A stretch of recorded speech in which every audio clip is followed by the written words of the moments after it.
Good morning to all dignitaries, guests, family members, and students. I, Alka Rawat, feel privileged to extend my warm welcome to all presented here for the fourth session of Media Ki Baat Aapke Saath, a weekly webinar series initiated by the Department of Communication and Media Technology. Today, we have among us Professor Bhagwati Prakash Sharma, Honorable Vice Chancellor of Gautam Buddha University, Noida. Professor Sharma shall be presenting his thoughts and views on this week's topic, Dev Rishi Narad, the first journalist of the universe. Narad Jayanti was celebrated this year on 27th of May. In Hindu mythology, Devrishi Narad is known as the messenger of gods, blessed with the boon of knowledge of the past, present, and future, and the ability to travel to any realm or loka. Devrishi Narad would travel all over the earth and narrate everything to the gods as he saw it, thus acting as a spot reporter of sorts. Uh, Before we start the program, I would like to showcase a small audio-visual presentation prepared by our students, especially for this occasion. Aditya sir, please play the video. ये प्रभु राजेश जी ने भक्ति के प्रचारक, विश्व के प्रथम पत्रकार, आत्मज्ञानी व ऋषित्व प्राप्त देवर्षि नारद जी के अवतरण दिवस जी भाई साहब, नारद जयंती के पावन अवसर पर विश्व संवाद केंद्र और आदित्य, जेसी please Bose play the video. विश्वविद्यालय संयुक्त रूप से 4 जून को देवर्षि नारद ब्रह्मांड के प्रथम पत्रकार वेबिनार का आयोजन कर रहे हैं, जो communication and media technology department द्वारा शुरू की गई। मीडिया की बात आपके साथ नामक साप्ताहिक वेबिनार श्रृंखला के तहत किया जा रहा है, जिसमें नोएडा स्थित गौतम बुद्ध विश्वविद्यालय के कुलपति प्रोफेसर भगवती प्रसाद शर्मा ब्रह्मा पुत्र देवर्षि नारद के जीवन से युवा पत्रकारों को अवगत कराएंगे। वेबिनार की अध्यक्षता जेसी बोस विश्वविद्यालय के कुलपति प्रोफेसर दिनेश कुमार करेंगे। जुड़िएगा जरूर। Welcome, ma'am. If any technical problem, then please continue. Sorry sir, can you repeat please? If any technical problem, please continue. Sir कोई टेक्निकल इशू नहीं है। अभी हमने आपको एक ऑडियो वीडियो प्रेजेंटेशन दिखाया था, ये हमारे स्टूडेंट्स ने बनाया है सर। हमको उम्मीद है ये आपको अच्छा लगा होगा। Moving forward, now I would like to request Professor Atul Mishra, sir, Dean and Chairman of the Faculty of Liberal Arts and Media Studies, to say a few words about our ongoing series. Please, Atul sir. Thank you, Dr. Alka. Honorable Vice Chancellor of JC Bose University, Professor Dinesh Kumar ji, our worthy Registrar, Dr. S.K. Garg ji, Deans, Chairpersons of various departments, faculty and students of Media Department, a very warm welcome to all of you on this 4th edition of our weekly talk series, Media की बात आपके साथ। आज इस उपलक्ष्य में जो नारद जयंती के संदर्भ में हम लोग मना रहे हैं, हमारे मध्य उपस्थित हैं गौतम बुद्ध विश्वविद्यालय के माननीय कुलपति प्रोफेसर भगवती प्रकाश शर्मा जी। सर, आपका बहुत बहुत स्वागत है। बहुत बहुत धन्यवाद, आपने हमारे स्टूडेंट्स के लिए समय निकाला, उनके मार्गदर्शन के लिए। We are very thankful to you.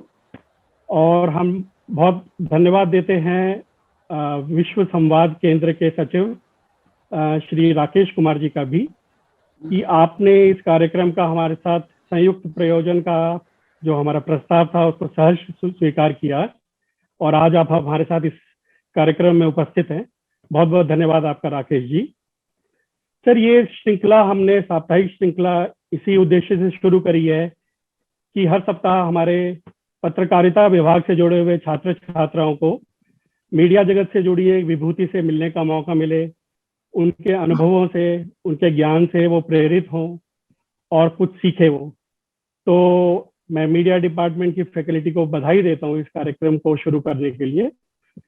आज का विषय, जैसे कि अलका जी ने बताया, कि महर्षि नारद कैसे विश्व के प्रथम पत्रकार थे।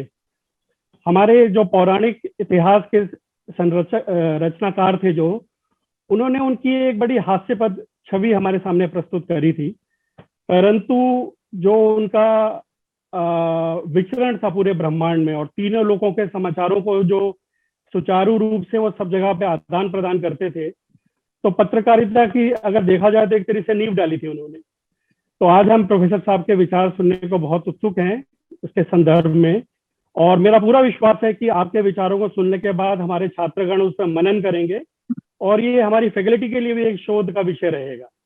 तो सर, आपका बहुत बहुत धन्यवाद। मैं पुनः सभी का स्वागत करता हूं और अलका मैडम कृपया आप प्रोग्राम को आगे बढ़ाइए। Thank you very much. Thank you, sir. Now I request Dr. Pawan Singh Malik, Associate Professor, Department of Communication, Media Technology. Sir, आप आए और अपने कुछ विचार प्रकट करें। Ma'am, am I audible? आवाज आ रही है मेरी? जी जी जी sir. Yeah, thank you, Alka ma'am.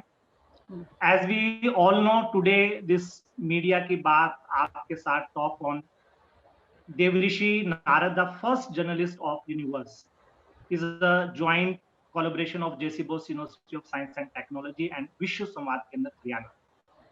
So, first of all, I warmly welcome Professor Bhagwati Prakash Sharma sir, the eminent speaker, economist, and the great thinker. I also welcome the Mr. Rajesh Kumar ji, Secretary of Vishwa Samvad Kendra, Haryana.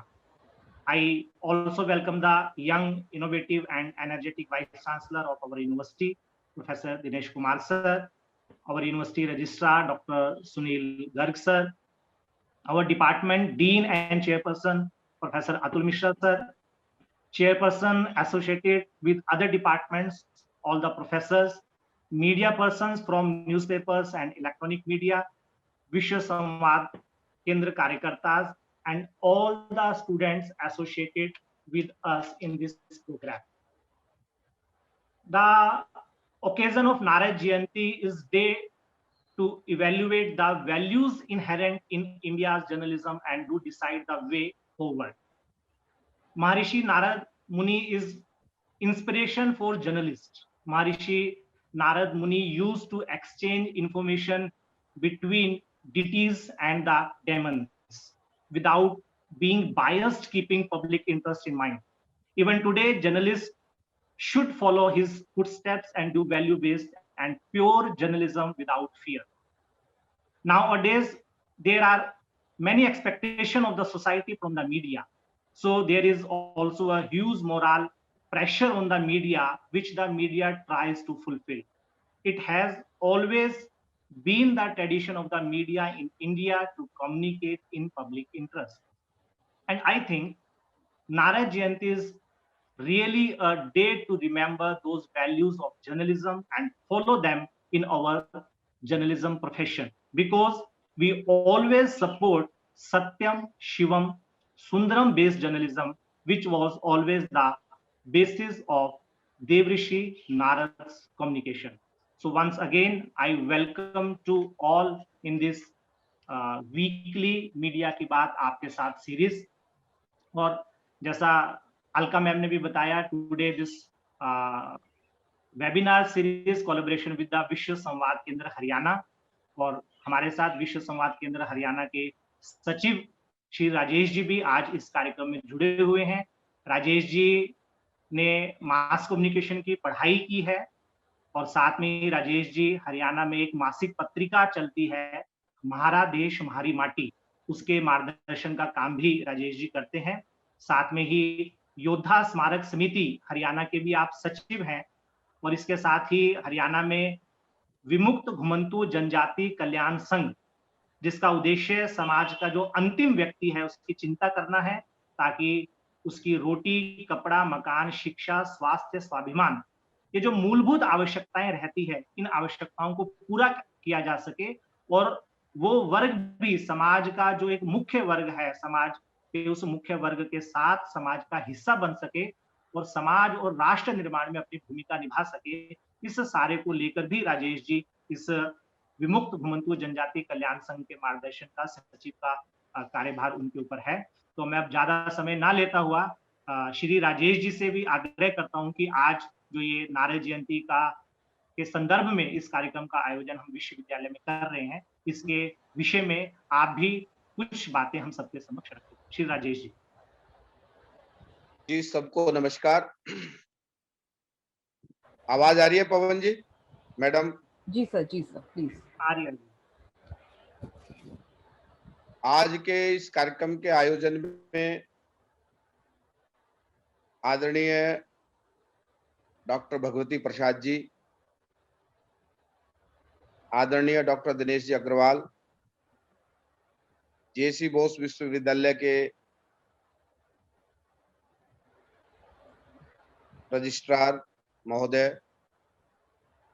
अन्य इस सारे आयोजन में लगे हुए, प्रबंधन में लगे हुए प्राध्यापक, विद्यार्थी, बंधु भगिनी, आज इस कार्यक्रम में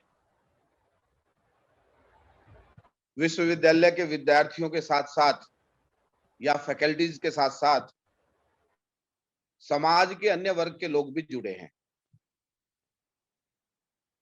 विश्व संवाद केंद्र के माध्यम से कुछ लोग, पत्रकार, नागरिक, ऐसे सब प्रकार के बंधु भगिनी भी इस कार्यक्रम में उपस्थित हैं, जुड़े हैं। उनको भी मैं नमस्कार करता हूं, प्रणाम करता हूं। मैं डॉक्टर दिनेश जी का आभारी हूं कि उनको मैंने एक संदेश ही किया, बात हुई और इस तरह का एक आयोजन हो सकता है, और उन्होंने तुरंत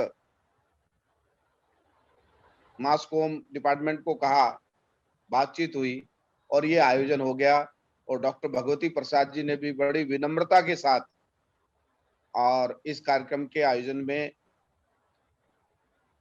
आभासी पद्धति से, ऑनलाइन रूप से उपस्थित होने की सहमति प्रदान की। विश्व संवाद केंद्र जेसी बोस विश्वविद्यालय के साथ इस कार्यक्रम को करते हुए और हर्षित महसूस कर रहा है। देवर्षि नारद जयंती के अवसर पर आज का ये आयोजन,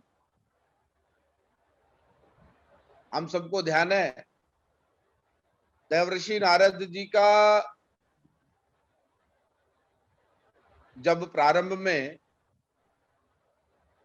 डॉक्टर भगवती प्रसाद जैसे विद्वानों ने कहना प्रारंभ किया कि देवर्षि नारद ये आदि पत्रकार हैं, जो संगीतज्ञ भी हैं, जो ज्ञान के ज्ञाता भी हैं, युग दृष्टा भी हैं, हर जगह उपस्थित हैं।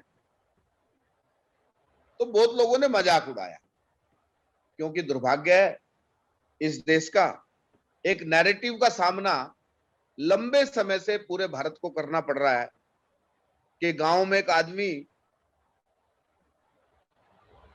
तालाब के पास था, फिसल के गिर गया तो गिरते गिरते उसने कहा, भाई लोगों ने, मन में आया उसके भी, लोगों ने मुझे देखा होगा तो बेइज्जती लगेगी, लोग हंसेंगे कि ये फिसल के गिर गया है, बुढ़ा हो गया है।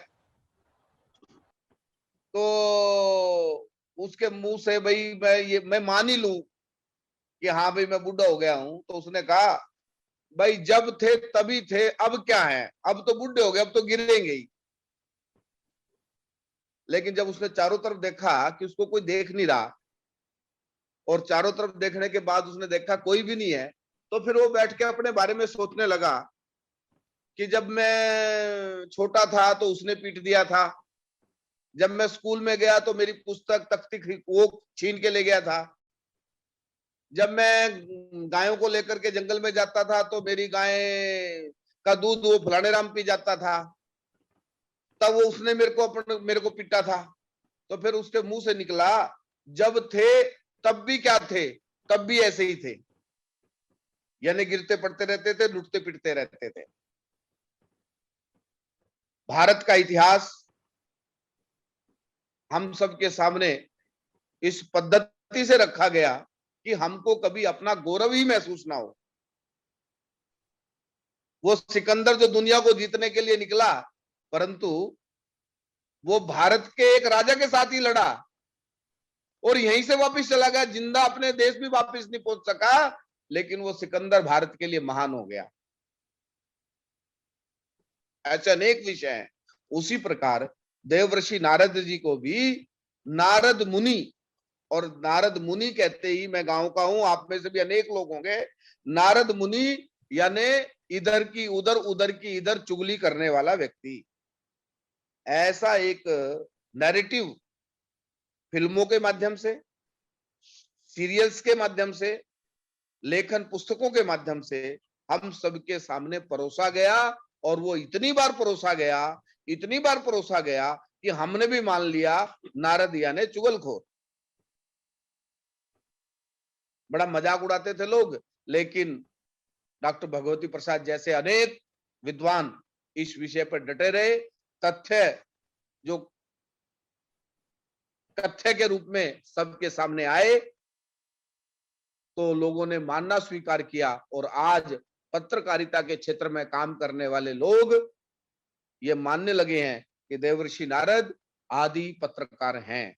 और पत्रकार भी कैसे हैं, मैं ज्यादा इसमें नहीं जाऊंगा, तो फील्ड के हैं।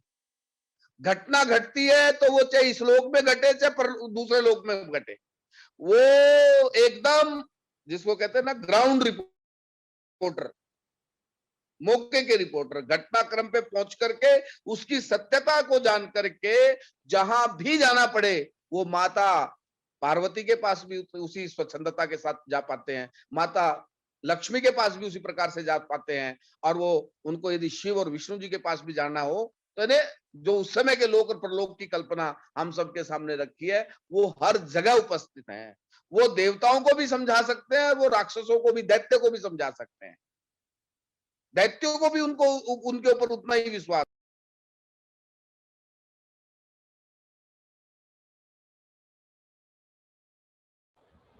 राजेश जी आप शायद म्यूट हो गए सर। Excuse me sir. हाँ जी, हाँ जी। लोक मंगल के लिए, लोक हित के लिए उनकी ऐसी पत्रकारिता, ये हम सबको ध्यान में है। देवर्षि नारद हम सब के लिए पूज्य हैं। विश्व संवाद केंद्र जो मीडिया के क्षेत्र में काम करने वाले पत्रकार बंधु हैं, अथवा पत्रकारिता के क्षेत्र में पढ़ने वाले और पढ़ाने वाले ऐसे जो बंधु भगिनी हैं, उन सब के बीच में प्रबोधन का काम, उन सबको जोड़ने का काम, वो सब एक देश भारत के लिए काम करने की दृष्टि लेकर के काम करें, भारत के संविधान को लेकर के, भारत के संविधान में विश्वास रखते हुए आगे बढ़ें, इस संकल्पना के साथ विश्व संवाद केंद्र सबके बीच में कार्य करता है। पर्यावरण दिवस भी है कल। पत्रकारिता का क्षेत्र है। जेसी बोस, जगदीश चंद्र बसु, जिनके नाम पर विश्वविद्यालय का नाम है, उनको हम स्मरण ना करें वो संभव नहीं, जिन्होंने हमारे यहाँ पौधे में भी जीव है, पौधे में भी आत्मा है, पौधा भी सोता है, पौधा भी रोता है, यानी ये संकल्पना हम सबके सामने रखी, और ये संकल्पना उनके मन में, जिस प्रकार से कभी हमारी दादी हमको कहा करती थी, अब सूरज छिप गया है, दिन ढल गया है, अब पौधे को हाथ नहीं लगाना, इसी संकल्पना को वो उन्होंने भी किस्सा सुना था, लेकिन उन्होंने वैज्ञानिक पद्धति से इसको सिद्ध करके दुनिया के समक्ष रखा। उस समय के विद्वानों ने राजनीतिक पूर्वक षड्यंत्र रच के वो श्रेय उनको नहीं मिला जितना मिलना चाहिए था। मैं हरियाणा सरकार का और खास तौर पे कुलपति महोदय डॉक्टर दिनेश जी का धन्यवादी हूं कि उन्होंने अपने इस विश्वविद्यालय के नामांकन की जब बात आई तो जगदीश चंद्र बसु के नाम पर ये विश्वविद्यालय का नाम रखा। और आज क्योंकि कल पर्यावरण दिवस है और मैं इसलिए आज ये विषय रख रहे हैं तो मैं उनको स्मरण करे बिना रह नहीं सकता। और डॉक्टर दिनेश जी ने जिस साहस के साथ और जिस जल्दी के साथ जगदीश चंद्र बसु के नाम पे इस विश्वविद्यालय का नाम करवाया, मैं इनका आभार भी प्रकट करता हूँ। पर्यावरण दिवस के अवसर पर मैं ज्यादा ना बात करते हुए 5 जय, जल, जंगल, जमीन, जीव और जन, ये जो 5 जय हैं, जन, जीव, जमीन, जंगल, जल, इसका संरक्षण करते हुए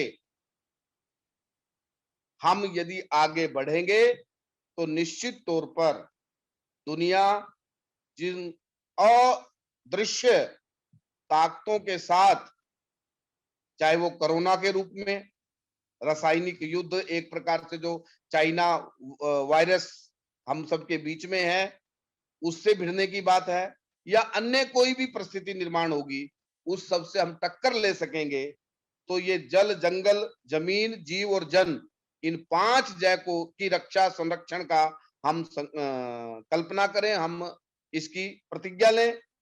3 काम प्रैक्टिकल हम लोग करें, वो 3 पी हैं: पेड़ लगाओ, पानी बचाओ, प्लास्टिक भगाओ। पेड़ लगाओ, और केवल लगाना नहीं है, उसका संरक्षण भी करना है। पेड़ लगाओ, पानी बचाओ, प्लास्टिक भगाओ। एक पेड़ लगाना न्यूनतम अपने जीवन में और उसका संरक्षण करना। जब तक जीवित है, वो बड़ा होने तक उसको जीवित रखना है। बच्चों को बताना है, भाई देखो ये पेड़ मैंने लगाया था, इसके आम खाओ, बड़े खुश होंगे। यदि वो नहीं चल पाता तो दूसरा पेड़ लगाओ। तो फिर पानी बचाओ, ठंडे ठंडे पानी से नहाना चाहिए, गाना आए या ना आए गाना चाहिए, और टुट्टी खोल करके बड़े मजे से टब और बाल्टियां भर भर करके दे दबा दब हम नहा रहे हैं, नहीं। एक बाल्टी, एक बकेट पानी बाल्टी भर के ही मैं नहाऊंगा, पानी बहाऊंगा नहीं।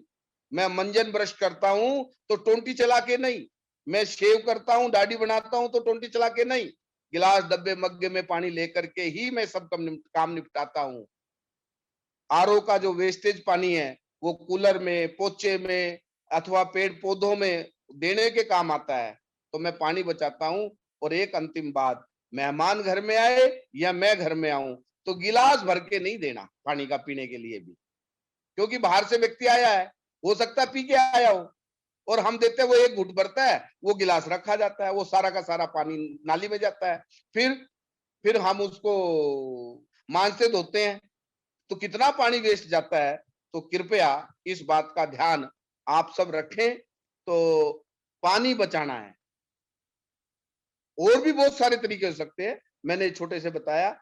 और प्लास्टिक भगाओ, जहां तक पैकिंग होने वाली चीजों से बचा जाए, और जहां संभव हो, मान लो मैं घर में किसी के गया हूं, वो गिलास प्लास्टिक के गिलास में पानी दे रहा है या बोतल में पानी दे रहा है, तो कह सकता हूं गिलास में दे सकते हैं क्या? तो जहां जहां हम प्लास्टिक को अपने जीवन से हटा सकते हैं, इस प्रकार का एक संकल्प लेकर के हम आगे बढ़े। 3 काम, क्योंकि ये विश्वविद्यालय है, वो है प्रलेखन, प्रबोधन और प्रशिक्षण। ऐसे विषयों पर लेख लिखना, ऐसे विषयों के प्रबोधन रखना और ऐसे विषयों की लोगों को प्रशिक्षण देना, ऐसा काम यदि हम करते हैं तो निश्चित तौर पे ये जो जगदीश चंद्र बसु के नाम पर हमारा विश्वविद्यालय है, उनके नाम को सार्थक करेगा। इतनी बात कह के मैं अपनी वाणी को विराम देता हूं और आप सबका आभार प्रकट करता हूं। जय भारत।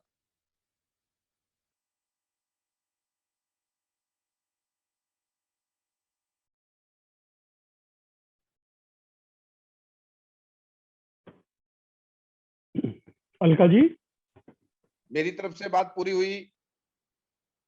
अलका आप म्यूट हैं। Hello sir, sorry sir.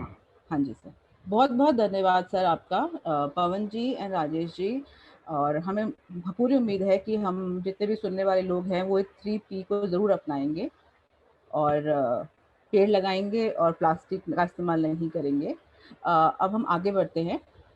हमारे साथ हमारे honourable VC sir professor Dinesh Kumar भी हैं आज। He is a man of distinct vision and a fountain head of illuminating ideas, an ideal of knowledge and experience and inspiration to all of us. मैं सारे department की तरफ से आपका स्वागत करती हूँ दोबारा sir. Please address the gathering sir. Thank you doctor Alka. सभी को नमस्कार। सबसे पहले मैं आज के प्रोग्राम में हमारे मुख्य अतिथि की भूमिका में पधारे प्रोफेसर भगवती प्रकाश शर्मा जी, जो आदरणीय कुलगुरु हैं ग्रेटर नोएडा यूनिवर्सिटी में, गौतम बुद्ध यूनिवर्सिटी ग्रेटर नोएडा में, और जो कि कई चीज़ों के सूत्रधार भी हैं। उनके बारे में शायद बहुत सारे हमारे पवन जी ने और हमारे राजेश जी ने बताया, लेकिन मैं तो प्रोफेसर भगवती जी को अभी पिछले 2-3 महीने से इतना बारीकी से देख रहा हूँ कि रात को 10 बजे भी 11 बजे भी इतनी सारी मीटिंग करते हैं।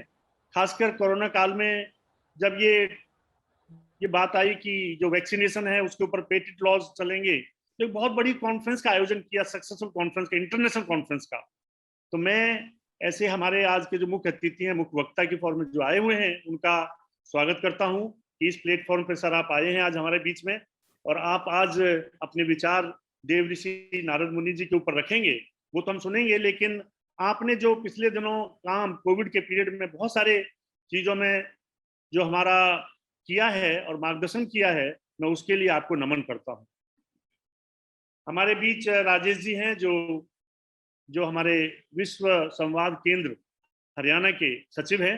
इन्होंने तो हमारे यूनिवर्सिटी के बारे में हमें ऐसी ऐसी चीज बता दी जो हमें भी शायद ठीक से नहीं पता थी, क्योंकि हम पर्यावरण दिवस मनाते हैं, कल पर्यावरण दिवस है, लेकिन जेसी बोस को पर्यावरण से कनेक्ट करना, क्योंकि हम उनको कहते तो थे ठीक है, लेकिन उस तरह से पर्यावरण की तरफ नहीं याद करते थे। लेकिन आपका बहुत बहुत धन्यवाद कि आपने डायरेक्टली हमारे जो यूनिवर्सिटी का नाम जेसी बोस के पीछे रखा है, उसको सच में एक ऐसे कनेक्ट किया है कि ये भी आपको, इसके लिए बहुत बहुत आपका धन्यवाद कि आपने हमें ये याद दिलाया कि शायद हमारा जो यूनिवर्सिटी का नाम है एक बहुत बड़े पर्यावरण के जो संरक्षक हैं उनके ऊपर रखा गया है। हमारे इस गोष्ठी में मैं देख रहा हूँ बहुत सारे लोग हरियाणा से और फरीदाबाद से, बहुत सारे जो समाज सेवक हैं, समाज सेवी हैं, जो अलग अलग एरियाज में काम कर रहे हैं, वो भी पधारे हैं। हमारे स्टूडेंट्स हैं, हमारे टीचर्स हैं। मैं सभी का इस संगोष्ठी में जो वेबिनार हो रहा है आज, उसमें पधारने के लिए सबका आपका धन्यवाद करता हूं और स्वागत करता हूं। देखिए, महर्षि देव नारद जी के बारे में तो हमारे राजेश जी ने बता दिया। हमारे मन में बचपन में सब लोग जानते हैं, जैसे उन्होंने कहा, हम तो जो छोटी छोटी कुछ पिक्चरें देख के बड़े हुए, उसमें जब नारद मुनि जी का जब रोल रहता तो ऐसे लगता था कि इधर की बात उधर, उधर की बात इधर कहते हैं।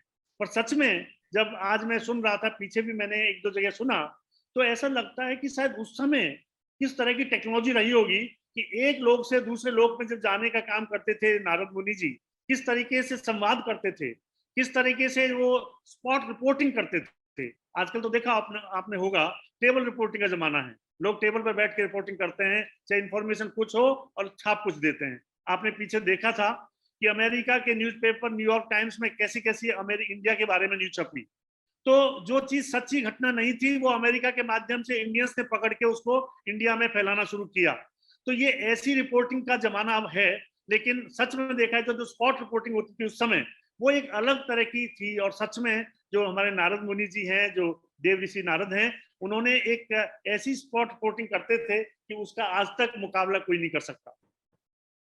मैं आज के जो कार्यक्रम है इसके ऊपर मैं बहुत ज्यादा अपनी बात नहीं कहूंगा, लेकिन इतना जरूर कहूंगा कि इस कार्यक्रम के माध्यम से हमारे जो यूनिवर्सिटी का जो मीडिया टेक्नोलॉजी और जो जर्नलिज्म का डिपार्टमेंट है, उसने जिस तरीके से सारे हरियाणा प्रदेश के और सभी लोगों को इकट्ठा करके इस प्लेटफॉर्म पर इकट्ठा किया है, उसके लिए मैं उनको बधाई देता हूं। और खासकर हमारे जो आज के मुख्य वक्ता हैं प्रोफेसर भगवती प्रकाश शर्मा जी, कुलगुरु,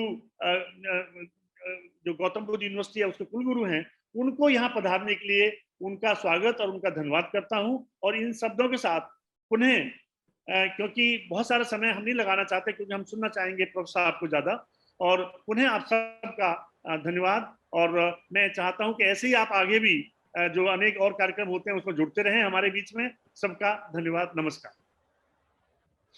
बहुत बहुत धन्यवाद सर, thank you for your gracious presence. अब we are privilege to have with us our honourable speaker professor Bhagwati Prakash Sharma. इनके बारे में अगर मैं बोलना शुरू करूंगी तो शायद मैं पूरा दिन ले लूंगी बोलने के लिए, बट फिर भी मैं चाहूंगी कि मैं इनका थोड़ा सा इंट्रोडक्शन दूं।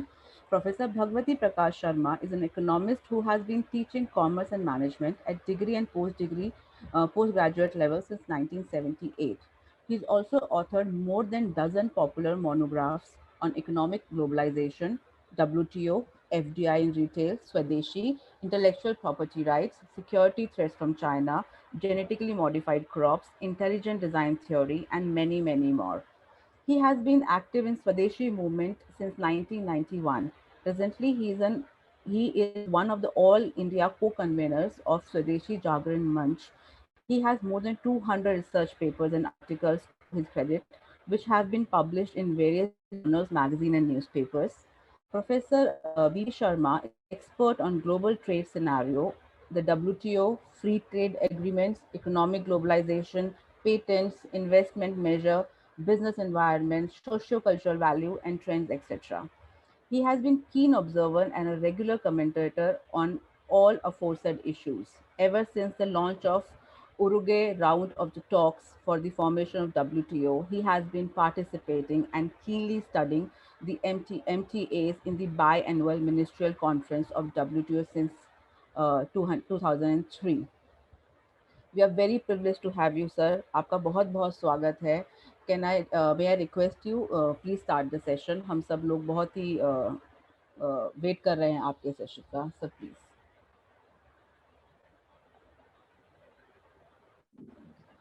धन्यवाद आपका.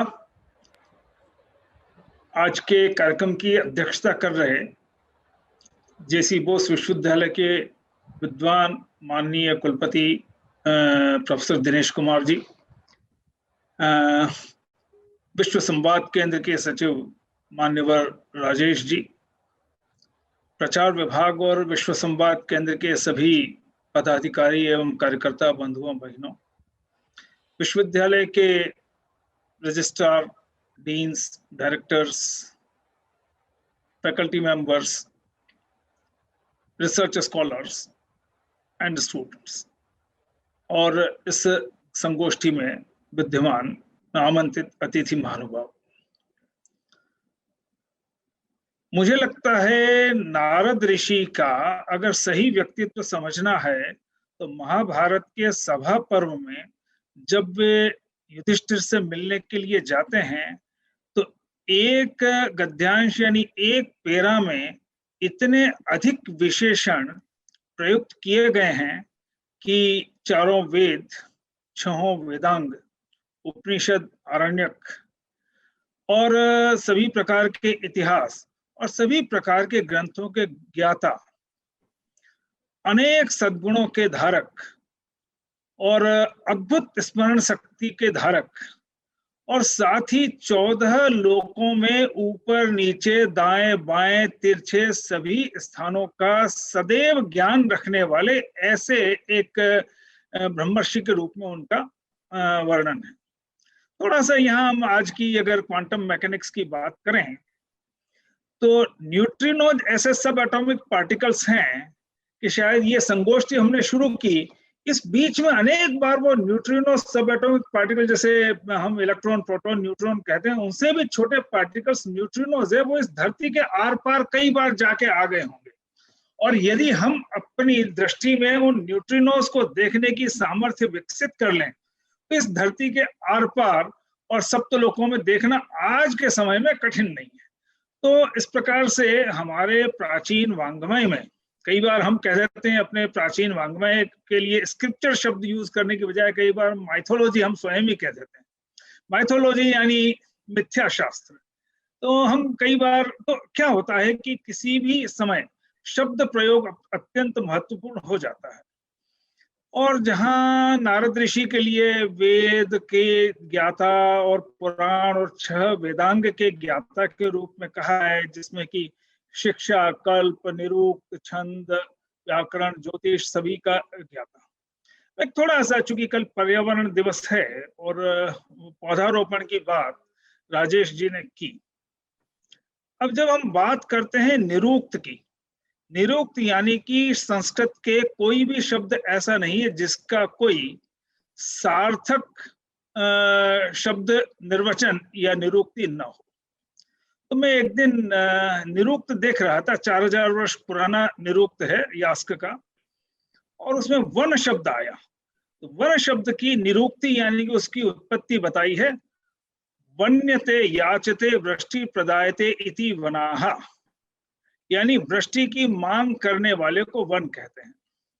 तो मुझे एकदम स्मरण हुआ कि 2012 में जो UN framework on climate change का कन्वेंशन में 105 देशों के जो पर्यावरणविद थे, उसमें एक निष्कर्ष था कि धरती पर वर्षा करने में सर्वाधिक योगदान महासागरों का है, जहां से जलवाष्प उठती है, और दूसरा सर्वाधिक योगदान वनों का है, जो रेन प्रेसिपिटेटिंग जो ह्यूमिडिटी है उसमें 40% ह्यूमिडिटी का कंट्रीब्यूशन वन करते हैं। अर्थात हमने वन शब्द की व्युत्पत्ति, मेरा कहने का मतलब है संपूर्ण भारतीय वाङ्मय का प्रत्येक शब्द अपने आप में गहन ज्ञान संजोए हुए है, और उस ज्ञान के समग्रता के ज्ञाता हमने नारद ऋषि को माना है। और उन्होंने सदैव, नारद शब्द की अनेक निर्वचन है। नार यानी आवाहन करने से भी अर्थ है, और आवाहन करने वाला यानी कि समाज में जब भी जैसी आवश्यकता होती है परिवर्तन की, उन परिवर्तनों का प्रबंध करने के लिए समाज में किसी भी व्यक्ति का जिस प्रकार का आवाहन करना आवश्यक होता है, वैसा नारद जी करते हैं। उदाहरण के लिए, जब हिरण्यकश्यप के अत्याचार बहुत बढ़ गए तो उन्होंने कयाधु को प्रेरणा दी कि वह भगवान विष्णु का ध्यान करे गर्भ की अवस्था में, और जिससे एक विष्णु भक्त प्रहलाद उत्पन्न हुए, और उन्होंने पूरा वह जो है परिदृश्य बदला। तो ये बहुत सारी बातें हमारे पुराणों में एलेगोरिकल होती है, रूपक के रूप में होती है। मैं जैसे एक रूपक और प्रारंभ में ही रख देना चाहता हूँ, और इससे भी मैं यह स्पष्ट करना चाहता हूँ कि हमारा जो प्राचीन ज्ञान है, वाङ्मय है, वह कितना सटीक है। उदाहरण के लिए, हमारे वेदों में कई जगह आता है कि उस विराट ब्रह्म का एक भाग से यह चर और अचर जगत बना हुआ है, और उसके 3 भाग इस अनंत अंतरिक्ष में विलीन है। त्रिपादूर्ध उदेत पुरुष, में पूरा मंत्रोच्चार नहीं करूंगा समय सीमा के कारण। लेकिन अभी सन 2000 के बाद वैज्ञानिकों ने पता लगाया कि यह इस ब्रह्मांड में जो 20 खरब के करीब आकाश गंगाएं हैं, उनसे भी ज्यादा, उन आकाश गंगाओं के बीच जो ओपन स्पेस, खुली जगह दिखाई देती है, उसमें एक डार्क एनर्जी है, और जिसके कारण यह जो ब्रह्मांड का विस्तार हो रहा है। और वो डार्क एनर्जी 3/4 है, और 1/4 में ये पूरा संपूर्ण दृश्य जगत, सारे ब्रह्मांड की सारी आकाश गंगाएं बनी हुई है। तो ये जो 3:1 का रेशो जो हमने अपने पौराणिक साहित्य में एलेगोरिकली डिस्क्राइब किया, लगभग उसी की आज पुष्टि हम कर रहे हैं। तो कहने का मतलब यह है, फिर उसके आगे थोड़ा सा और हम भारतीय शास्त्रों की ही बात एक बार प्रारंभ में कर लेते हैं। फिर उसके आगे कहते हैं कि ये सारी आकाश गंगाओं में भी ये सारा जो दृश्य द्रव्य हैं, सारे ग्रह नक्षत्र आदि, ये सब के सब 4% एनर्जी से हैं। और प्रत्येक आकाश गंगा, मतलब इंटर गैलेक्टिक स्पेस में तो डार्क एनर्जी, और इंटर गैलेक्टिक स्पेस में यानी कि गैलेक्सी के अंदर जो स्पेस है, उसमें एक डार्क मैटर है। और वो डार्क मैटर इन सारे ग्रह नक्षत्रों को बांधे हुए, मैं उसकी गहराई में नहीं, लेकिन हमारे इंद्र का जो वर्णन आता है, हमारे वही सीरियल्स में उसको एक विलासी देवता बता दिया। इंद्र का वर्णन यह आता है कि आकाश गंगाओं में इन सारे ग्रह नक्षत्रों को बांधे रखने वाला और सृष्टि के आदि में इस संपूर्ण द्युलोक को व्यवस्थित करने वाला इंद्र है। तो शायद वो जो डार्क मैटर जिसको हम आज कह रहे हैं, उसको हमने इंद्र के रूप में कहने का मतलब यह है कि हमें आज के समय में, चूंकि मास कम्युनिकेशन, जनसंचार और पत्रकारिता, इस दृष्टि से भी हमारे संपूर्ण प्राचीन वाङ्मय से लेकर आज के समय की सारी चुनौतियों के बारे में पत्रकारों को, सभी प्रकार के विषयों को समावेश करना पड़ता है। जैसे आज हम देख रहे हैं कोरोना के कारण जहां एक तरफ बड़ी संख्या में लोगों की मृत्यु हो रही है। अब ठीक अगर हम देखें तो हम कई बार कहते हैं कि भाई सरकार ने बड़ी लापरवाही की, इतने लोग मारे गए, हमारे देश में 3,70,000 लोग मारे गए। लेकिन मैं अभी आज सो ही देख रहा था कि वर्ल्ड में अगर हम पर मिलियन डेथ्स को काउंट करें तो हमारा 79th प्लेस है। हमसे 78 कंट्रीज ऊपर ऐसे हैं कि जिनकी पर मिलियन डेथ रेट ज्यादा है। तो कहीं न कहीं मुझे लगता है कि रिपोर्टिंग में आनुपातिकता बहुत आवश्यक हो जाती है। दूसरी तरफ मैं सोचता हूं कि आज के समय में जहां इस कोरोना की चिकित्सा संभव है, उसके लिए दवाइयां हैं और उससे बचाव पूरी तरह से संभव है। जिन 6 देशों ने Israel, Norway, America, England, Bhutan आदि जिन 6 देशों ने अपने यहाँ वयस्क जनसंख्या के अधिकतम 60-70% लोगों का टीकाकरण कर लिया, वे आज बिना मास्क के अपने सारे व्यवहार सहज कर रहे हैं। वहां कोरोना संक्रमण का भय समाप्त हो गया। और टीके लगने में सबसे बड़ी बाधा है कि उन टीकों और दवाइयों के ऊपर कुछ कंपनियों का पेटेंट होने के कारण उनकी आपूर्ति सहज सुलभ नहीं है। और जब तक विश्व की 780 करोड़ जनसंख्या, जिसमें से अगर हम 700-650 करोड़ वयस्क लोग मानते हैं, तो उनके टीकाकरण के लिए कम से कम 1200 करोड़ टीकों का उत्पादन, और इसके लिए हमको 3 वर्ष लग जाएंगे। और यदि वो कंपनियां अपना टेक्नोलॉजी ट्रांसफर करे दूसरे सक्षम उत्पादनकर्ताओं को, उसके लिए जो सामग्री चाहिए उसकी आपूर्ति भी सुनिश्चित करें, और दुनिया के अधिकतम उत्पादक अगर उन औषधियों और टीकों के उत्पादन में संलग्न हो जाएं, तो हम आने वाले 6 महीनों में संपूर्ण विश्व की मानवता को इसमें से बचा लेते हैं।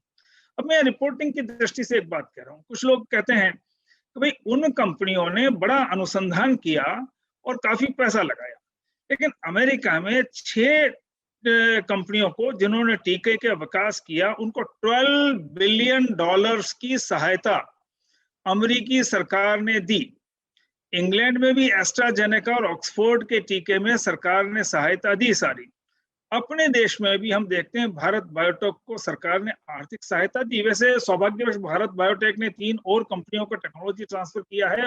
विश्व में भी यह आह्वान किया है कि जिसको चाहे हम टेक्नोलॉजी देने को तैयार है, बशर्ते 50% टीके भारत में आपूर्ति की जाए। तो उन कंपनियों ने कॉन्ट्रैक्ट रिसर्च किया या अपने खर्च पे रिसर्च किया? तो मुझे लगता है कि पत्रकारिता जगत में हम यदि ये कहते हैं कि इन कंपनियों को, जिनको अमेरिका में 6 कंपनियों को $12 बिलियन यानी 90,000 करोड़ रुपीस सरकार ने सहायता दी टीके के विकास के लिए, तो क्या उनका अनुबंध पर अनुसंधान था या उनका अपनी लागत पर अनुसंधान था? तो मेरा कहने का मतलब यह है कि नारद जी इसी बात के लिए जाने जाते थे कि वे बृहस्पति जैसे प्रकांड विद्वान को भी बहस में मतलब यह है कि निरुत्तर करने की सामर्थ्य रखते थे। तो आज हमें भी इसी प्रकार से प्रत्येक पत्रकार को हर एक आयाम, कोरोना आज नई बीमारी पैदा हुई, और आज जैसे मैं कोरोना के संदर्भ में ही एक और चर्चा कर लूं क्योंकि बहुत गंभीर विषय है। पेटेंट, आज का पेटेंट कानून अमानवोचित है। अपने बीसी साहब भी साइंस के हैं, मैं तो कॉमर्स का हूं। तो पुराना हमारा पेटेंट का पूरी दुनिया के कानून बड़े मानवोचित आधार पर बने हुए थे। यानी कि किसी का कोई आविष्कार है तो कहीं किसी देश में 7 वर्ष, किसी में 10 वर्ष उसके ऊपर एकाधिकार होता था, लेकिन उसके प्रोसेस पर होता था। हमारे देश में भी 1995 के पहले केवल प्रोसेस पेटेंट होता था 7 वर्ष के लिए। अब यह है प्रोडक्ट पेटेंट फॉर 20 इयर्स। अब मैं आप सबके सामने एक ये प्रश्न रखता हूं कि अगर किसी एक व्यक्ति ने गलती से, संयोग से या अपने प्रयास से कोई आविष्कार कर लिया, तो उसके बाद वह कहे कि विश्व की 780 करोड़ जनसंख्या और इतने कंपनियां, संगठन, शोध संस्थान, किसी को भी 20 वर्ष के लिए इस बात का अधिकार नहीं होगा कि वह उसके द्वारा आविष्कृत वस्तु का उत्पादन करके जनता को उसकी पूर्ति करे। वह चाहे उसका 1 रुपया ले या 1 करोड़ रुपया ले, लेकिन यह एक सर्वथा अमानवोचित है। मैं इसकी एक तुलना में कहूं कि जैसे लिवर और किडनी कैंसर की एक दवाई नेक्सावर बायर एजी की 2,80,000 रुपए का एक इंजेक्शन आता था। भारत की एक कंपनी है नेटको, उसने 2011 में आवेदन किया कि मैं तो इसको 8,800 रुपए में बेचूंगा और 6% रॉयल्टी उसके फर्स्ट इन्वेंटर को भी दूंगा। और भारत के उस समय के chief controller of patents PH Kurian ने यह देश का पहला और अंतिम कंपल्सरी लाइसेंस था जो 2012 में उन्होंने दिया था।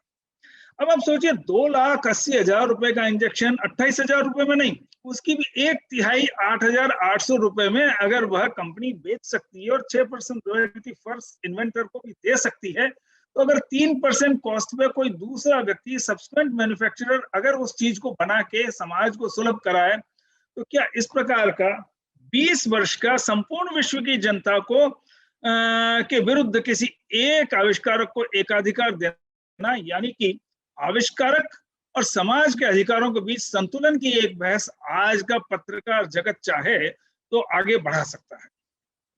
मैं एक दूसरा आयाम और कहना चाहता हूं जो मुझे अक्सर कई बार विचलित करता है।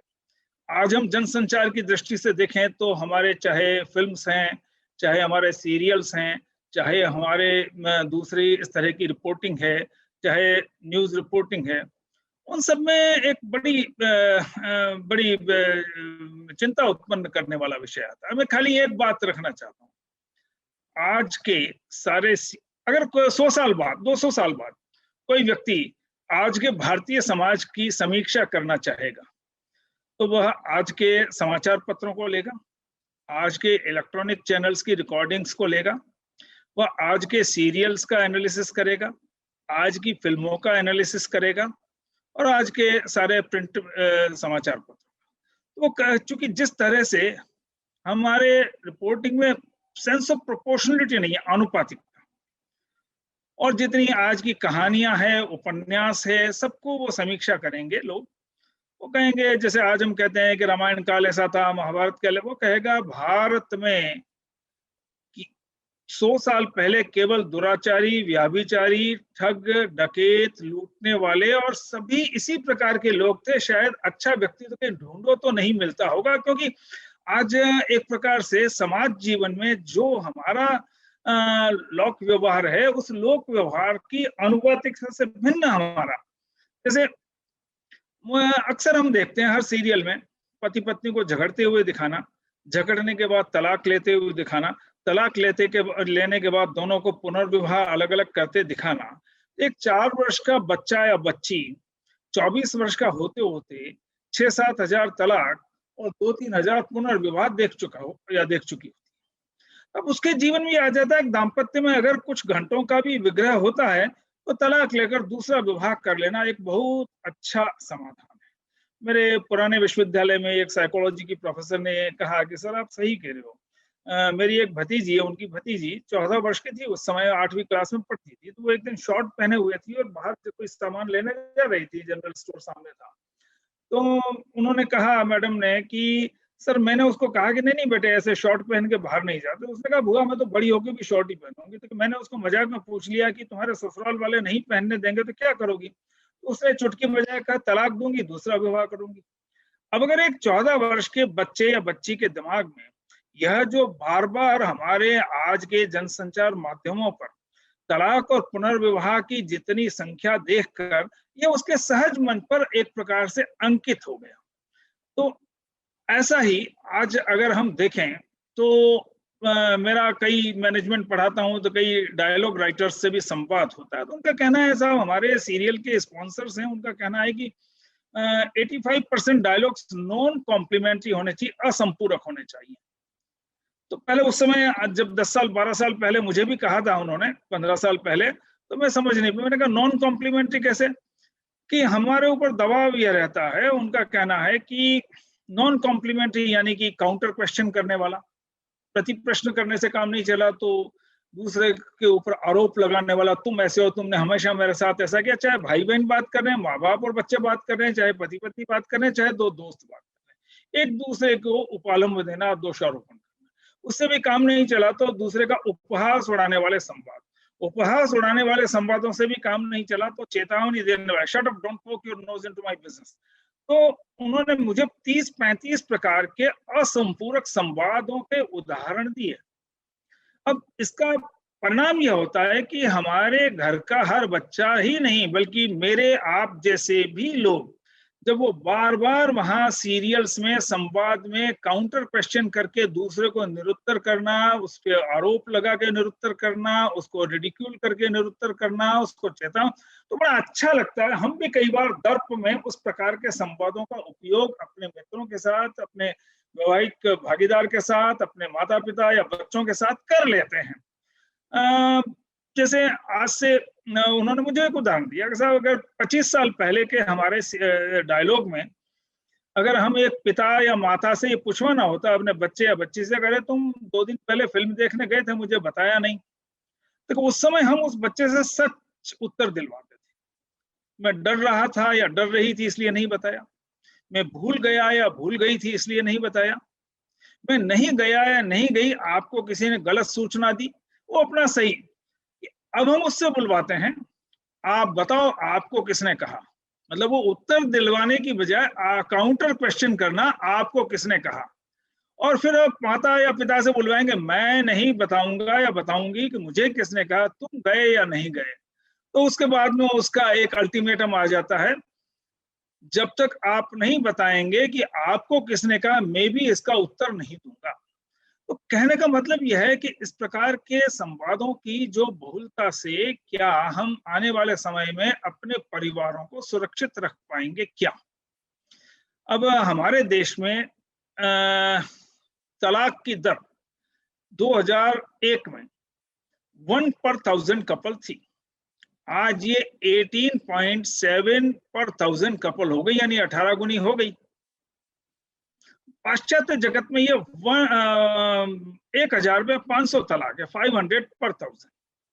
अब इस सब का क्या प्रभाव होता है, मैं थोड़ा सा सामाजिक विषय पे आ जाता हूं आज। तो मैं यूरोप और अमेरिका में 14 अलग अलग देशों में अलग अलग अनुपात है, 14 से 19% बच्चे बच्चियां ऐसे हैं जिनको 16 वर्ष के पहले मनोचिकित्सा दिलानी पड़ती है, अभिभावकों को साइकेट्रिक ट्रीटमेंट दिलाना पड़ता है। 3 विश्वविद्यालयों ने 10,948 ऐसे बच्चों का अध्ययन किया जिनको 16 साल की आयु के पहले साइकेट्रिक वार्ड में भर्ती कराना पड़ा। मैं सोचता हूँ यहाँ आप सब लोग जो बैठे हैं, किसी की कल्पना भी नहीं आ सकता है कि 16 साल से पहले किसी बच्चे या बच्ची को साइकेट्रिक वार्ड में भर्ती भी कराना पड़ सकता है। और उन सब ने अध्ययन के, उन 3 विश्वविद्यालयों ने मिलकर कई शहरों में उन्होंने अध्ययन किया था ऐसे साइकेट्रिक वार्ड्स का, जिनमें मतलब 16 साल से कम आयु के बच्चों का साइकेट्रिक ट्रीटमेंट के बारे में। तो पाया कि 89% बच्चे या बच्चियां ऐसे थे जिनका परिवार में स्टेप कैरेक्टर था, यानी कि या तो तलाक हो गया तो सिंगल पेरेंट, या जिसके साथ भी बच्चा गया पति पत्नी जिसके साथ भी उसने दूसरा विवाह किया तो घर में स्टेप फादर या स्टेप मदर, या कोहैबिटिंग पेरेंट्स। ऐसे सारे जो परिवार में कोई न कोई, हम आज के अपने परिभाषा में उसको मतलब एक विकृति कहते हैं, तो परिवार में ऐसी कोई विसंगति थी। 89% बच्चे ऐसे थे। तो मैं कहना यह चाह रहा हूं कि आज का जनसंचार में 3 बातें बहुत महत्वपूर्ण हैं। एक तो है आदर्श प्रतिवेदन, आदर्श लेखन। आदर्श लेखन का दृष्टिकोण, हम समाज को कैसा बनाना चाहते हैं। हमारे कथा, साहित्य, सीरियल्स, इन सब में अगर उन मूल्यों का हम सृजन करें जैसा हमको आने वाले 10 वर्षों, 20 वर्षों, 50 वर्षों में समाज को बनाना है, जिस प्रकार के मूल्यों की रचना करें। एक यथार्थवाद के नाम पर कई बार व्यक्ति समाज की परिधि पे कोई घटना घटी हो सकती है, केवल उसकी एक मनोकल्पना हो सकती है कि ऐसी एक विकृति, और वो वैसी विकृति पे एक पूरा उपन्यास या पूरी कहानी लिख देता है, उस पर एक सीरियल बन जाता है। और उसका मतलब जो है, तो कहने का मतलब ये कि समाज में वैसी विकृतियां 0.001% है लेकिन हम उसी के इर्द गिर्द सारा ताना बाना उस उपन्यास या कहानी में बुन कर और सीरियल में सब कुछ वही बता देते हैं। तो जो सेंस ऑफ प्रोपोर्शनलिटी होना चाहिए, जो अनुपात समाज जीवन में जो घटनाएं जिस अनुपात में घटती है, जिस तरह के लोगों की समाज में है, वह सारा उस अनुपात में न दिखाकर हम केवल मतलब जो है अपने लेखन या अपनी कृति को अधिक से अधिक सनसनीखेज बनाने में, कई बार मेरे मित्र कहते हैं देखिए जो बिकता है वो छपेगा। तो यह जो बिकता है जो छपेगा, या जिसका टीआरपी सबसे ज्यादा हो हम उसको दिखाएंगे, तो कहीं ना कहीं इस सारे में हमें विचारने की आवश्यकता है। यहाँ सभी लोग बहुत विद्वान बैठे हैं। मैं एक बार निवेदन करता हूँ कि 1980 में एक प्रोफेसर पीसी उनकी समिति बनी थी दूरदर्शन पे। 1985 में उन्होंने अपनी रिपोर्ट दी थी और उसमें उन्होंने कहा था कि दूरदर्शन के कार्यक्रमों में किन बातों का समावेश होना चाहिए। तो पीसी जोशी की समय। तो मुझे लगता है कि आज के समय में हमें स्वेच्छापूर्वक भी संपूर्ण पत्रकार जगत में सभी लेखक, सभी इस प्रकार के सीरियल्स और फिल्म निर्माताओं में कहीं न कहीं दो बातें होनी चाहिए। एक तो समाज जीवन में जो बातें अच्छाई बुराई जिस अनुपात में है, बुराई को उससे अधिक अनुपात में न दिखाया जाए। काली मिर्च की सब्जी या लौंग की सब्जी या दालचीनी की सब्जी नहीं बन सकती, सब्जी में काली मिर्च डलती है।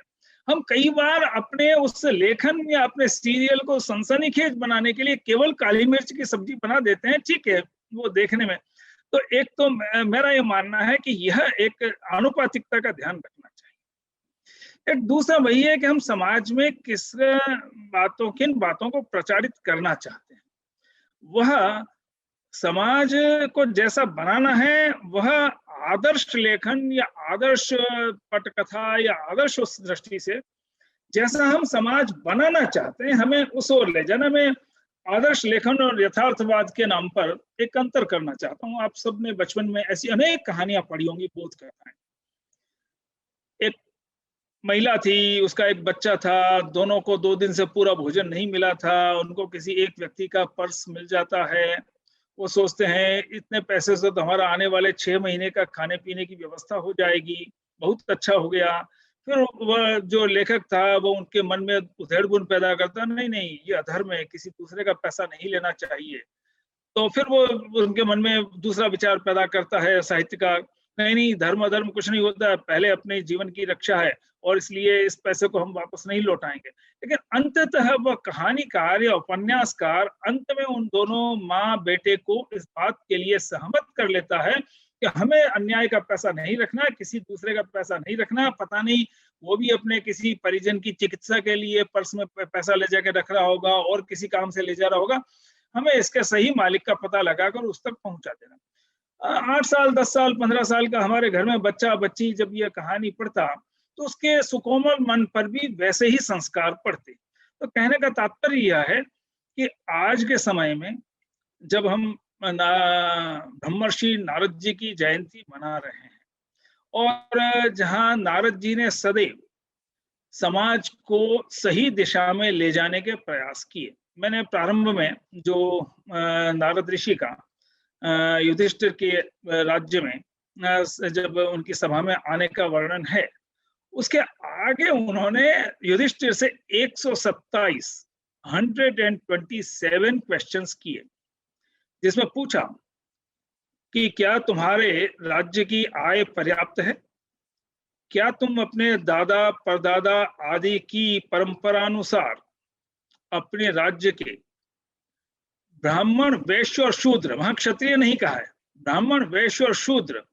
सभी की यथा योग्य यथा आवश्यकता पूरी सहायता और उनके योगक्षेम का पूरा ध्यान रखते हो, क्या तुम किसानों को बिना ब्याज का ऋण देते हो, क्या तुम किसानों के लिए नदियों से नहरें बनाकर नालियों से उनके खेत तक पानी ले जाने की तुमने व्यवस्था कर रखी है, क्या तुम अपने शत्रुओं के बारे में गुप्तचर की सारी सूचनाओं का ठीक से विश्लेषण करते हो। मतलब उन्होंने अंतरराष्ट्रीय राजनीति, इंटरनेशनल रिलेशंस और पॉलिटिक्स से लेके और साधारण किसान तक जिसको हम प्राचीन काल में राजशास्त्र कहते थे। तो ऐसा एक राजा के लिए एक लोक कल्याणकारी राज्य में और एक सशक्त सबल और अपनी सीमाओं की रक्षा करने में समर्थ राष्ट्र या राज्य के लिए क्या क्या बातें करणीय हैं, उनको उन्होंने ठीक इस ढंग से विवेचित किया कि नारद जी के सही व्यक्तित्व का आकलन केवल उन 127 प्रश्नों से हो जाता है। और यहाँ जो लोग राजनीति शास्त्र या समाज शास्त्र के या विभिन्न ऐसे विषयों के, और अन्यथा भी मुझे लगता है कि आज के समय में भी हमारे लिए वह एक पॉलिटिकल साइंस और इंटरनेशनल रिलेशंस की दृष्टि से बहुत अच्छे वो प्रश्न है। और उससे यह लगता है कि नारद जी का व्यक्तित्व कितना समाज के प्रति संवेदनशील था कि उन्होंने सभी प्रकार के वर्गों के बारे में प्रश्न पूछ के और युधिष्ठिर का प्रबोधन किया। तो और बिल्कुल एक सांस में एक के बाद एक वो प्रश्न लिखे हुए हैं, इसलिए बहुत कम समय में आप उसे पढ़ लेंगे। तो कहने का तात्पर्य यह है कि आज के समय में आज के पत्रकार के लिए बहुत चुनौती भरा समय है। ज्ञान का विस्फोट हो रहा है और उस पत्रकार को हर रोज अलग अलग विषयों की रिपोर्टिंग करनी है।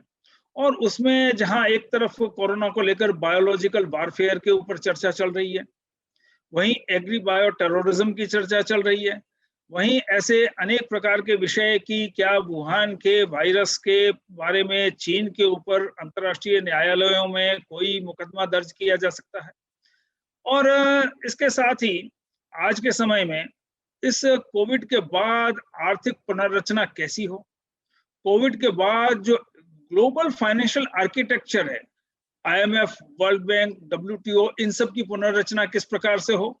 तो कहने का मतलब यह है कि साधारण हमारे परिवार चिंतन से लेकर और एक प्रकार से आज की कोविड की बायोलॉजिकल इंफॉर्मेशन का विश्लेषण, आज के कोविड के टीकों और दवाइयों को पेटेंट मुक्त कर उनकी टेक्नोलॉजी सभी को ट्रांसफर करवाना, और इसके पीछे जैसे अगर आप लोग पढ़ेंगे तो ये पूरा पेटेंट का जो नया मैंने कहा ना अमानवोचित जो सारे पेटेंट के कानून आए वो 1995 में विश्व व्यापार संगठन में agreement on trade related intellectual property rights के कारण है। और एग्रीमेंट ऑन ट्रिप्स की 7वीं धारा में स्पष्ट लिखा हुआ है कि इस एग्रीमेंट ऑन ट्रिप्स का उद्देश्य एक तरफ नवाचारों को बढ़ावा देना है और नवाचारों का लाभ आम आदमी उठा सके, उसके लिए टेक्नोलॉजी ट्रांसफर भी फैसिलिटेट करना है। और इंडस्ट्रियलाइज्ड कंट्रीज को चाहिए कि वे अपनी कंपनियों को कहें कि डेवलपिंग कंट्रीज को वो टेक्नोलॉजी ट्रांसफर की जाए, लेकिन उसके ऊपर हमें कहीं भी मीडिया में बहस नहीं दिखाई देती है। तो कहने का मतलब यह है कि आज के पत्रकार को टेक्नोलॉजी ट्रांसफर के एग्रीमेंट और ट्रिप्स के प्रावधानों से लेके और सामान्य विश्व की 786 करोड़ जनसंख्या और अपने देश की 135 करोड़ जनसंख्या का टीकाकरण और उसके लिए टीकों और दवाइयों की सर्वसुलभता और उसके लिए पेटेंट कानून का मानवोचित होना, ऐसे विषय पर भी बहस करनी है। तो इसके साथ ही आज के समय में हमें अनेक ऐसे विषय हैं पर्यावरण से संबंधित। मैं जैसे पर्यावरण का विषय भी मेरा थोड़ा सा मन को छूता है और मेरे पूर्व श्रीमान राजेश जी ने भी मुझे थोड़ा प्रेरित किया। हम पौधारोपण तो करते हैं, लेकिन कभी ये विचार किया कि उसमें हमने बायोडाइवर्सिटी कितनी मेंटेन करते हैं। हमारी 18% एग्रीकल्चर यील्ड इंसेक्ट पॉलिनेटर्स के कारण है, मधुमक्खियां, तितलियां, भ्रमर आदि के कारण। और जो फल सब्जियां हैं उनमें 50% जो फ्रूट्स और वेजिटेबल्स पैदा होते हैं वो इंसेक्ट पॉलिनेटेड है। बादाम जैसा पेड़ 100% इंसेक्ट पॉलिनेटेड है। अगर वहां इंसेक्ट्स नहीं होंगे, ये मधुमक्खियां आदि, तितलियां, भ्रमर, तो एक एक पेड़ पे सीढ़ी लगाकर एक एक फूल में परागण हमें हाथ से करना होगा, जो असंभव है। और अनेक मधुमक्खियां ऐसी हैं जो आधा किलोमीटर तक भी नहीं जा सकती, यानी कि हर आधा किलोमीटर की परिधि में हर दिन पुष्पित होने वाले पौधों का होना जरूरी है। कई बार हम क्या करते हैं, नीम लगाए तो 50 किलोमीटर तक नीम लगा दिया, नीम के पुष्प तो 1 महीने के लिए आते हैं। अमलतास लगाया, अमलतास लगा दिया। हम एक प्रकार कचनार लगाया, कचनार लगा दिया। अमरूद लगाया, अमरूद लगा दिया। तो क्या होता है कि जब तक 1 पाव किलोमीटर की परिधि में हर रोज पुष्प मिल जाए, तो उसमें मोलसेरी भी होनी चाहिए, रायण भी होना चाहिए, टीमरू भी होना चाहिए, नीम भी होना चाहिए, बरगद भी होना चाहिए, पीपल भी होना चाहिए, गुलर भी होना चाहिए, ऐसे कम से कम 50-100 तरह के पेड़ पौधे। और ये ध्यान रखें कि करौंदे का फ्लावरिंग कब होता है और जामुन का कब होता है, अमरूद का कब होता है, नीम का कब होता है। यानी कि पौधारोपण तो सब करते हैं बहुत पवित्र भाव से हम एजुकेशनल इंस्टीट्यूशंस में, लेकिन ये जब तक हम मोनोकल्चर में जाएंगे तब तक नहीं हो सकता। हमको मिक्स कल्चर पे जाना होगा। इस पूरी सृष्टि में 3 लाख तरह के एंजियोस्पर्म से फ्लावरिंग प्लांट्स हैं और 1.5 लाख तरह के इंसेक्ट्स हैं। और ये 1.5 लाख इंसेक्ट्स और 3 लाख फ्लावरिंग प्लांट्स, ये इनमें सिम्बायोटिक रिलेशनशिप है, अन्य अन्योन्याश्रित संबंध है। और इसलिए हमें पर्यावरण की दृष्टि से इन सारी बातों को बहुत अच्छे से दृष्टिगत रखने की आवश्यकता है। मैंने एक विषय जो सामान्यतः अभी जुलाई महीने में हम सारे लोग पौधारोपण करेंगे, तो हमें कहीं न कहीं तो इन सारी पर्यावरण चेतना का हमें दृष्टिगत रखना है। मैं जैसे पर्यावरण की ही बात, आजकल हम देखते हैं भूजल बहुत नीचे जा रहा है। जहां पहले 40-30 फीट पे पानी मिल जाता था कुआं खोदने पे, आज 300 फीट पे भी नहीं मिलता। बहुत बड़ा कारण केमिकल इंटेंसिव फार्मिंग करने से इस देश के सारे केंचुए मर गए। केंचुओं की 434 स्पीशीज इस देश में होती थी। आज वर्मी कंपोस्ट बनाने के लिए केंचुए ऑस्ट्रेलिया और अफ्रीका से आयात किए जाते हैं। उन केंचुओं को 434 वेराइटी स्पीशीज ऑफ अर्थवर्म्स जो थी, उनकी अलग अलग कैरेक्टर्स थे। कोई नाइट्रोजन फिक्सेशन बैक्टीरिया की डेंसिटी बढ़ाता था, कोई फॉस्फोरस सोल्यूबलाइजिंग बैक्टीरिया को सपोर्ट करता था, कोई सॉइल में ह्यूमस बढ़ाकर और सॉइल की वाटर रिटेंशन कैपेसिटी को एनहांस करता था। और कुछ केंचुए लेटरल घूमते थे, कुछ केंचुए वर्टिकल नीचे जाते ऊपर आते। अब ये जो केंचुए जो वर्टिकल ऊपर नीचे जाने आने वाले होते या जो लेटरल जाने आने वाले थे, धरती में एक साल में 1 हेक्टेयर में 6 लाख छेद कर देते थे, ऊपर से नीचे जाते और नीचे से ऊपर आने में। और इसलिए जब बारिश का पानी होता तो 1 हेक्टेयर में जो 6 लाख छेद होते थे, उससे वो पानी नीचे रिसता था और इसलिए ग्राउंड वाटर का पानी रिचार्ज बहुत आसानी से हो जाता था। आज जब केंचुए समाप्त हो गए केमिकल इंटेंसिव फार्मिंग से, तो केंचुए हमको वर्मी कंपोस्ट के लिए भी ऑस्ट्रेलिया और अफ्रीका से मंगाते हैं। हमारे सॉइल में केंचुआ नहीं बचा, तो वो सॉइल को परमिएबल और जो पोरस करते थे नहीं होती है, इसलिए बारिश का पानी खेतों में होता है, ग्राउंड में होता है, वो भी बहकर चला जाता है नीचे। ग्राउंड वाटर को में वो उसका रिप्लेनिशमेंट नहीं होता। तो कहने का मतलब ये है कि आज के समय में पर्यावरण के ये सारे मुद्दे हैं। अपने जो पत्रकार बंधु बहनें यहाँ हैं, तो मुझे लगता है कि चाहे वो पर्यावरण का विषय हो, चाहे वो कोविड का विषय हो, चाहे टीकाकरण का विषय हो, और चाहे आज हमारे गांवों में कई लोगों में एक ये भी भ्रांति फैली हुई है, टीका लगाने से किसी की मृत्यु हो गई, किसी की नेत्र चले गए। मेरे 2 कुक हैं, अंदर ही रहते, मैंने उनको कहा कि ये टीका लगवा लो, तो उस एक ने मना कर दिया, नहीं साहब इससे तो लोग कई मर गए, इससे कईयों की आईसाइट चली गई। तो मतलब ये है कि एक ये भी मुझे लगता है कि आज के पत्रकार बंधुओं बहनों को ये सारी जो डिसइंफॉर्मेशन है, मिस इन्फॉर्मेशन है, इसको भी दूर करके समाज में। और आज तो क्या हो गया कि व्यक्ति के पड़ोस में कोई अच्छी बुरी घटना घटती है तो पहले तो वो आपस में संबंध संपर्क होते थे, लेकिन अब उसको केवल दूसरे दिन के अखबार या दूरदर्शन से ही पता चलता है कि पड़ोस में कोई अच्छी या बुरा प्रसंग घटा है। बल्कि अब तो स्थिति ये हो गई, परिवार में कई बार हम आजकल तो मिलने जाना बंद हो गया, लेकिन 3 लोग एक ही कमरे में बैठे हैं, बड़ा ड्राइंग रूम है, तीनों अपनी अपने अलग अलग सोफे पे बैठे हैं, तीनों अपने मोबाइल में व्यस्त हैं और 1 घंटे से किसी के बीच में कोई बातचीत नहीं है, संवाद नहीं है। तो कहने का मतलब यह है कि आज के समय में हमारी सारी जानकारियां केवल और केवल संचार माध्यमों से प्राप्त होती है, या जो हमारे मास कम्युनिकेशन का जो भी लेखन है, कहानियां, उपन्यास, सीरियल्स, इन सभी से होती है। तो मुझे लगता है कि ये जनसंचार और पत्रकारिता के माध्यम से जो कुछ भी सूचनाओं का संप्रेषण होता है, उसमें एक तो हमको आने वाला समाज कैसा बनाना है, उन बातों की प्राथमिकता। दूसरा, समाज में जो विकृतियां जिस अनुपात में हैं उससे अधिक अनुपात में कभी भी नहीं दिखलाई जानी चाहिए।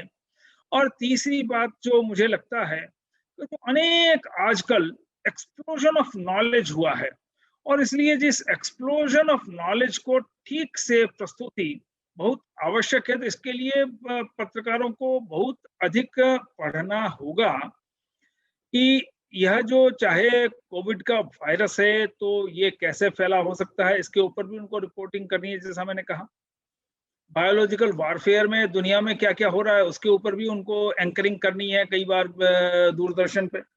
और इसके साथ ही साथ परिवार चिंतन, पर्यावरण, इन सभी विषयों के बारे में, जल संरक्षण से लेके सभी चीजों के ऊपर एक अध्ययन आवश्यक हो जाता है। और इन सब से भी महत्वपूर्ण यह है कि आज के समय में लोगों में इमोशनल इंटेलिजेंस, भावात्मक प्रज्ञा का होना बहुत आवश्यक है। हम सामान्यतया अपने व्यवहार और बातचीत में यह ध्यान नहीं रखते हैं कि मेरे इस व्यवहार या बातचीत का सामने वाले व्यक्ति पर क्या असर होगा। तो लोगों में यह इमोशनल इंटेलिजेंस आए, इसके लिए भी उस प्रकार का लेखन, उस प्रकार का साहित्य सृजन और वो सारी बातें होनी चाहिए। और एक मेरा अंतिम निवेदन, जैसा मैंने इंडियन स्क्रिप्चर्स के बारे में निवेदन किया, उसके ऊपर भी बहुत अच्छे से हम ठीक से अपने प्राचीन शास्त्रों को ठीक से नहीं रख पा रहे हैं। मैं जैसे इन दिनों 2-3 चीजों में बड़ा आश्चर्यचकित हुआ था, 5 मिनट और है मैं उसमें। जैसे हमारे प्राचीन ग्रंथों में, चाहे वेदों में ले लो, चाहे चरक संहिता और भेल संहिता में ले लो, सबने कहा है हृदय का स्थान चित्त है, चित्त का स्थान हृदय है। और हमारी सारी पाप पुण्य की अच्छी बुरी आदतें, वृत्तियां व्यक्ति में ये सारी हृदयगत है, और हृदय में भी स्मृति होती है। ऐसा हमारे प्राचीन वेदों से लेके और ब्राह्मण ग्रंथों से लेके और सभी में बहुत ज्यादा विवेचन और आयुर्वेद के ग्रंथों में मिलता है। सन 2000 के पहले कोई भी आधुनिक वैज्ञानिक यह नहीं मानता था कि हार्ट बीट में भी वो ब्रेन का रोल ही मानते थे, हार्ट का है या नहीं। मतलब अब पिछले दिनों कई सारे सैकड़ों जो हार्ट ट्रांसप्लांटेशंस हुए हैं, उसमें ये पाया गया कि जो रिसिपिएंट ऑफ द हार्ट है, उसमें जिसका विक्टिम का, जिसकी एक्सीडेंटल डेथ के कारण हार्ट ट्रांसप्लांट किया, उसके बहुत सारे गुण आ जाते हैं।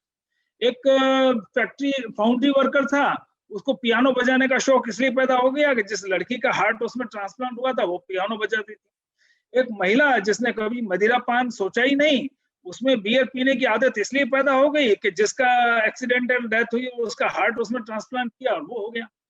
इससे भी आगे ये हुआ कि एक लड़की का मर्डर हुआ, उसके हार्ट बिल्कुल जाने को था, उसको एक दूसरी लड़की में ट्रांसप्लांट किया, तो उसको ऐसा उसका मर्डर होने वाला ऐसा उसको डर लगने लगा।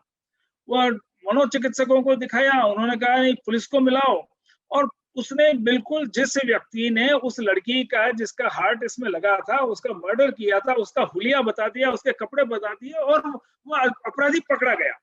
तो कहना आजकल इसलिए वैज्ञानिकों ने पिछले 10-15 सालों में कहना शुरू कर दिया cardiac memory and cortical memory. Cortical memory यानी मस्तिष्कगत स्मृति और हृदयगत स्मृति।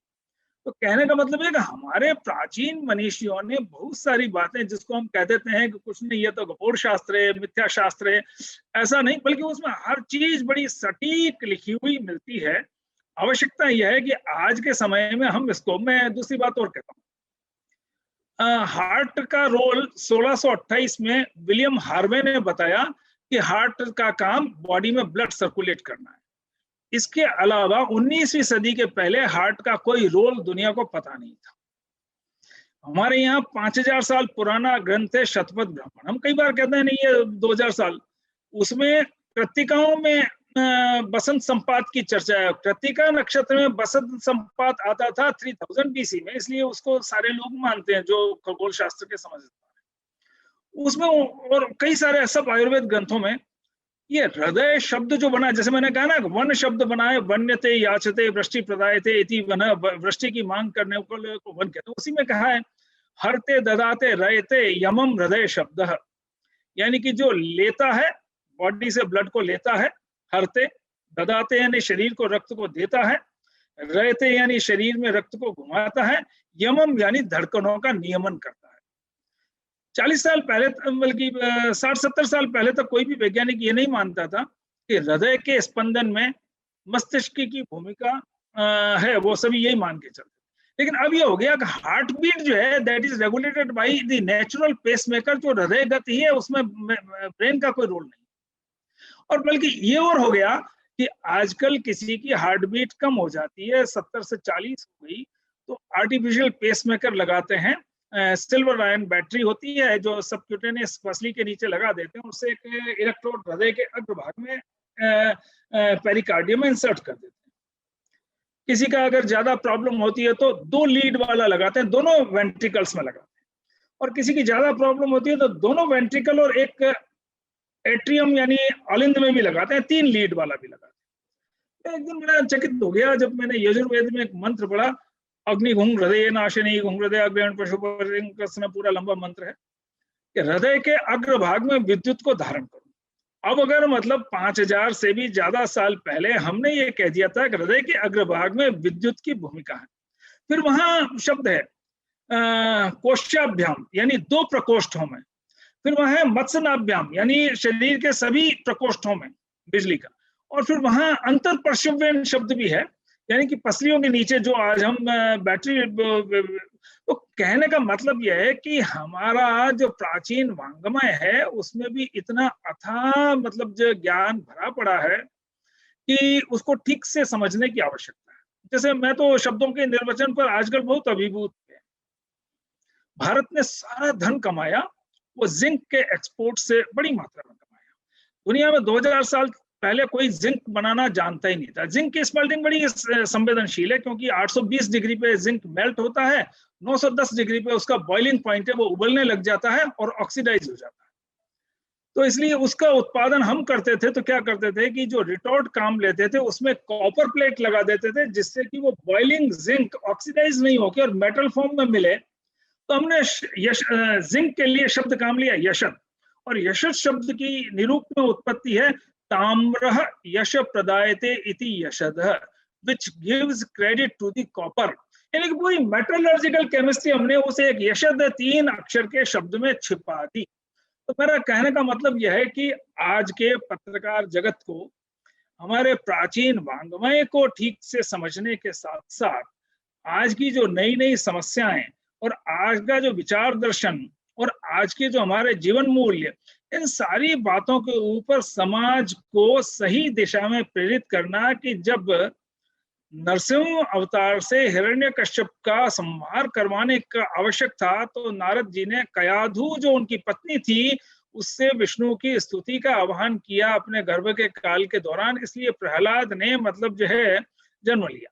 तो कहने का मतलब यह है कि नारद जी बहुत ही दूरदर्शिता पूर्ण काम करते थे समाज में मर्यादाएं और सही रीति नीति का विकास करने और परिवर्तनों का सही दिशा में प्रबंध करने के लिए। तो मुझे लगता है कि समाज परिवर्तन की दिशा में आगे बढ़ने के लिए पत्रकारों को सभी उसी प्रकार से नारद ऋषि को, ब्रह्मर्षि को अपना आदर्श बनाकर जो उनके लिए अपार स्मरण शक्ति से लेके और सभी प्रकार के उनके विशेषण आते हैं, अपार ज्ञान, तर्क क्षमता, सभी प्रकार की, वो मैं सबके प्रति यह कामना करता हूं कि आज नारद जयंती का हम कार्यक्रम मना रहे हैं।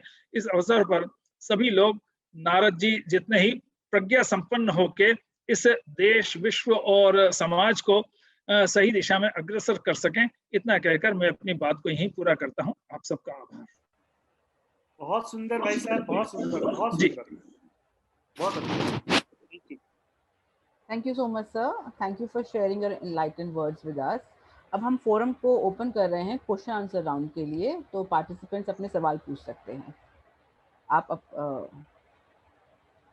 प्लीज विवेक जी सर, आप इसको कंट्रोल करें, सवाल 5-6 सवाल निकाल के आप हेल्प करें। जी जी जी सर। हमारे पास पहला सवाल है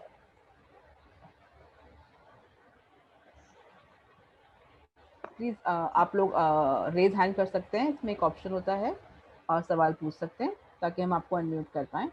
मैडम विवेक कुमार जी पूछना जी चाह रहे हैं। जी, विवेक कुमार प्लीज अपने आप को अनम्यूट कर लीजिए और आप सवाल पूछ सकते हैं। नमस्कार सर जी। मेरा सवाल ये है, मैं आपसे ये पूछना चाहता हूँ कि हम कहाँ से चले थे और कहाँ आ गए। मतलब आपने बताया हमें कि भारत में हमेशा से पत्रकारिता की जड़ें कितनी मजबूत, कितनी प्राचीनतम, कितनी गहन रही हैं। मतलब कि अगर मैं किसी भी दूसरे धर्म की रिलीजियस टेक्स्ट बुक में मुझे नहीं लगता कहीं पत्रकार या पत्रकारिता शब्द का वर्णन भी मिलता होगा, लेकिन हमारे यहाँ मिलता है हमेशा से। तो हम क्या थे और क्या हो गए। और आज अगर आज हम देखें तो वैश्विक प्रेस स्वतंत्रता सूचकांक में भारत का रैंक 142वां है।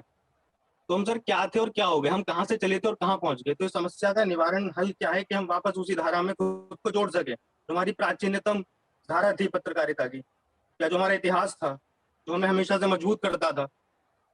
मुझे लगता है कि हमको स्वयं को यानी व्यक्तिगत रूप से प्रत्येक व्यक्ति को प्रयास करना होगा सही दिशा में रिपोर्टिंग, और हम स्वयं इतनी जानकारियां अपने साथ एकत्र करें अपने प्राचीन ज्ञान के बारे में। और साथ ही आज के आधुनिक जगत में कई बार हम सस्ती लोकप्रियता या कई बार हम मतलब जो है जो छप बिकता है वो छापेंगे या जो जिसकी टीआरपी ज्यादा है वह दिखाया जाएगा। तो थोड़ा कहीं से उससे लेके और हमें मूल्यों को दृष्टिगत रखना होगा, जैसा मैंने मूल्य परखता की बात कही। तो अगर हम धीरे धीरे एक एक व्यक्ति उस प्रकार का काम करेगा तो मुझे लगता है कि हम सही दिशा में चले जाएंगे। लेकिन आवश्यकता इस बात की है कि हमारे देश में और पूरे हम तो आज पूरा विश्व एक गांव की तरह है, एक बात कोई भी आज एक जगह होती है। तो मुझे लगता है कि हमेशा जिस बात में ताकत होती है, विचार की ताकत होती है और किसी की नहीं होती है। तो ये सारे आज की जो विकृतियां हैं या आज का जो सारा व्यतिक्रम आ रहा है, इसके लिए हम सबको प्रयास करना होगा कि हम ठीक से सारी जानकारियां एकत्र करके रखना प्रारंभ करेंगे तो निश्चित रूप से मान के चलिए कि जो उस प्रकार के शॉर्ट टर्म गेन के लिए सारा ये करते हैं, धीरे धीरे वो खुद भी मार्जिनलाइज हो जाएंगे या वे सही मार्ग पर आ जाएंगे। और दूसरी बात ये भी है कि समाज में भी सही मूल्यों का होना बहुत आवश्यक है। बल्कि मुझे एक मूल्य का बहुत अच्छा उदाहरण आ रहा है। रॉबर्ट क्लाइव ने प्लासी में बंगाल के नवाब को परास्त किया था। उस समय उसके साथ 3300 सैनिक थे, 3300। उसमें से 2700 भारतीय थे, केवल 600 अंग्रेज सैनिक और नवाब सिराजुद्दौला की 50,000 की सेना। उसके सेनापति मीर जाफर को पैसा देके उसने खरीद लिया। वो 50,000 की सेना बिना लड़े क्लाइव से मिल गई। और प्लासी के युद्ध के बाद 1757 में जो बंगाल में अंग्रेजी राज की नींव पड़ी, धीरे धीरे पूरे देश पर 1947 तक, मतलब एक तरह से 190 साल तक उन्होंने शासन किया। जिस व्यक्ति ने अंग्रेजी राज की नींव रखी, और यहाँ बंगाल उस समय उड़ीसा, बिहार, ये सब बंगाल प्रेसिडेंसी का ही भाग थे, तो वो इंग्लैंड की महारानी के बराबर उसका धन हो गया था रॉबर्ट क्लाइव का। और जब वो अपने घर देश में वापस गया, लोगों को बहुत खर्चीली पार्टियां देता था, बहुत महंगे हीरा जवाहरात के उपहार देना चाहता था, लेकिन उसकी पार्टियों में भी कोई नहीं जाता और उसके उपहार भी कोई नहीं लेता, ये कहकर कि इसने भारत में लोगों का बहुत शोषण किया है। पहले लोगों के उत्पादन का 1/3 टैक्स ले लेता और फिर उस 1/3 टैक्स के पैसे से बचा हुआ 2/3 जबरदस्ती खरीद लेता और लोगों का बहुत शोषण किया। इसलिए इस व्यक्ति के पैसे में पाप की बदबू है, उसका इतना अधिक बहिष्कार किया, मतलब मुझे ये शब्द काम लेने चाहिए नहीं, एक खुजली वाला कुत्ता होता है, लोग जैसे उससे दूर रहते हैं, वैसे लोगों ने दूर रहना शुरू कर दिया। तो in 1774 at the age of 49 Robert Clive को आत्महत्या करनी पड़ी। तो मुझे लगता है कि समाज जीवन में यदि हम सामाजिक मूल्यों को ठीक दिशा दे सकते हैं कि समाज मूल्य यानी सही आधार दृष्टि से किसी भी समाचार या किसी व्यक्ति का आकलन करें, तो मुझे लगता है कि सामाजिक मूल्यों को हमको मजबूत करना। Thank you sir.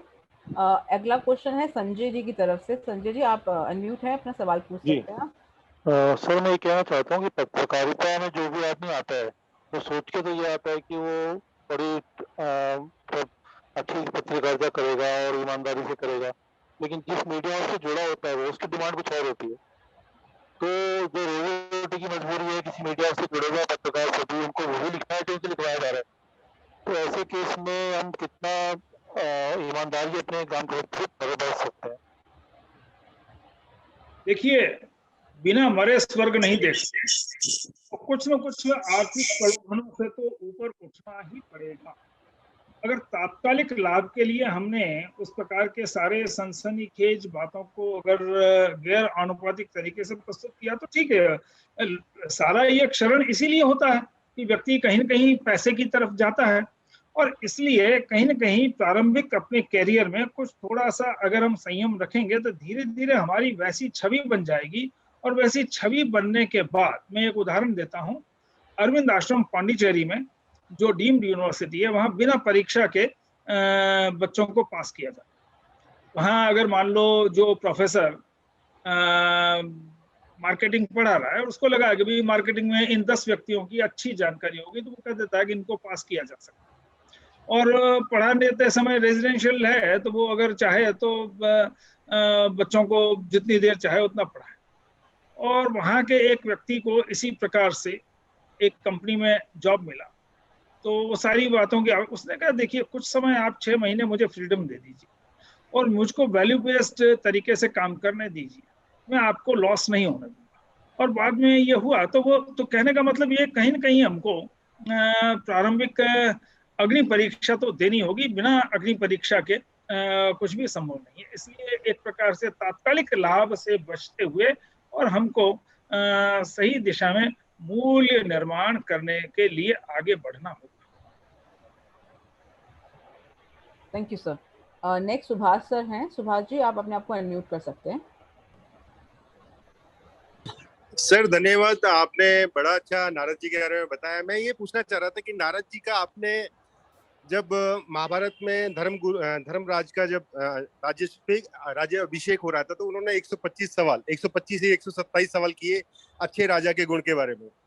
तो आज के राजा के बारे में आप कितने सवालों को मानते हैं कि सही पाते हैं? देखिए, लोकतंत्र में गवर्नमेंट टू डिजर्व, यदि आप अच्छे सही मुद्दों के ऊपर समाज मुखर होता है, मैं पत्रकार जगत से भी समाज को भी मानता हूँ, उसकी भी बहुत बड़ी भूमिका है। थोड़ा सा प्रसंग अच्छा नहीं है, लेकिन जिस समय सुप्रीम कोर्ट ने 5-6 साल पहले कहा था कि same gender marriages are unethical, उसमें पूरे देश के सारे मीडिया में मानवाधिकार के नाम पर कुछ लोग छा गए जिन्होंने ये कहा कि ये सर्वोच्च न्यायालय व्यक्ति की स्वतंत्रता का हनन कर रहा है, ये महा अनर्थ कर रहे हैं, इनको कोई नहीं है। लेकिन मैं सोचता हूँ देश में 99.9% लोग सेम जेंडर मैरिजेज के पक्ष में नहीं, लेकिन कहीं भी मेन स्ट्रीम मीडिया में यह समाज का वर्ग आगे आया ही नहीं। मैं आज आपको कहूँ कि आप के विश्वनगर में जो जिस नगर से है, आपको 3 ऐसे लोग निकालने हैं जो इस प्रकार की आज की, चाहे सीएए के नागरिकता के संबंध में हमारे देश में काफी भ्रम पैदा किया गया, चाहे ये सारा, तो इन सब के बारे में समाज को मुखर होना चाहिए।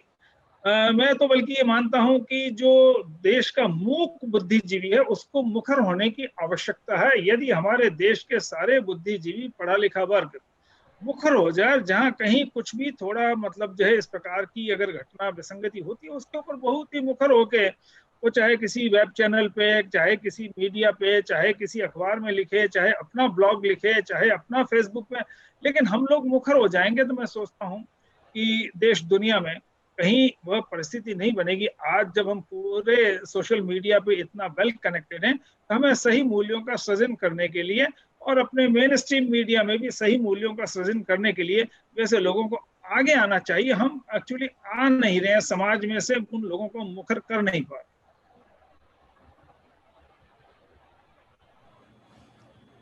Thank you sir. हमारे नेक्स्ट क्वेश्चन पूछने वाले हैं कृष्णा शर्मा। कृष्णा शर्मा जी, आप अपने आप को अनम्यूट कर सकते हैं। धन्यवाद जी, आपने इतना अच्छा बोला नारद जी के बारे में। एक प्रश्न पूछना है कि नारद जी ने किसको बोला था विष्णु जी की भक्ति करने के लिए, जिससे प्रहलाद जी का जन्म हुआ? ये कयाधु थी, हिरण्यकश्यप की पत्नी। और मतलब एक तरह से उनके घर में जाकर ही उनको, अब ठीक है आप कहेंगे कि भाई कयाधु के प्रहलाद का जन्म हुआ, प्रहलाद को इतने कष्ट सहने पड़े, पहाड़ियों से लुकाया गया। अब वो प्रहलाद का भी सारा प्रसंग अपना विशाखापट्टनम के पास में सिंहाचलम नाम का स्थान है, वहां पर भगवान नरसिंह की मूर्ति है जो केवल अक्षय तृतीया के दिन खुलती है, बाकी चंदन का लेप लगा रहता है क्योंकि वो क्रोध में माना गया, उस पहाड़ी से लुढ़काया गया था। आज पेशावर में प्रहलाद मंदिर है जहाँ नरसिंह अवतार हुआ था।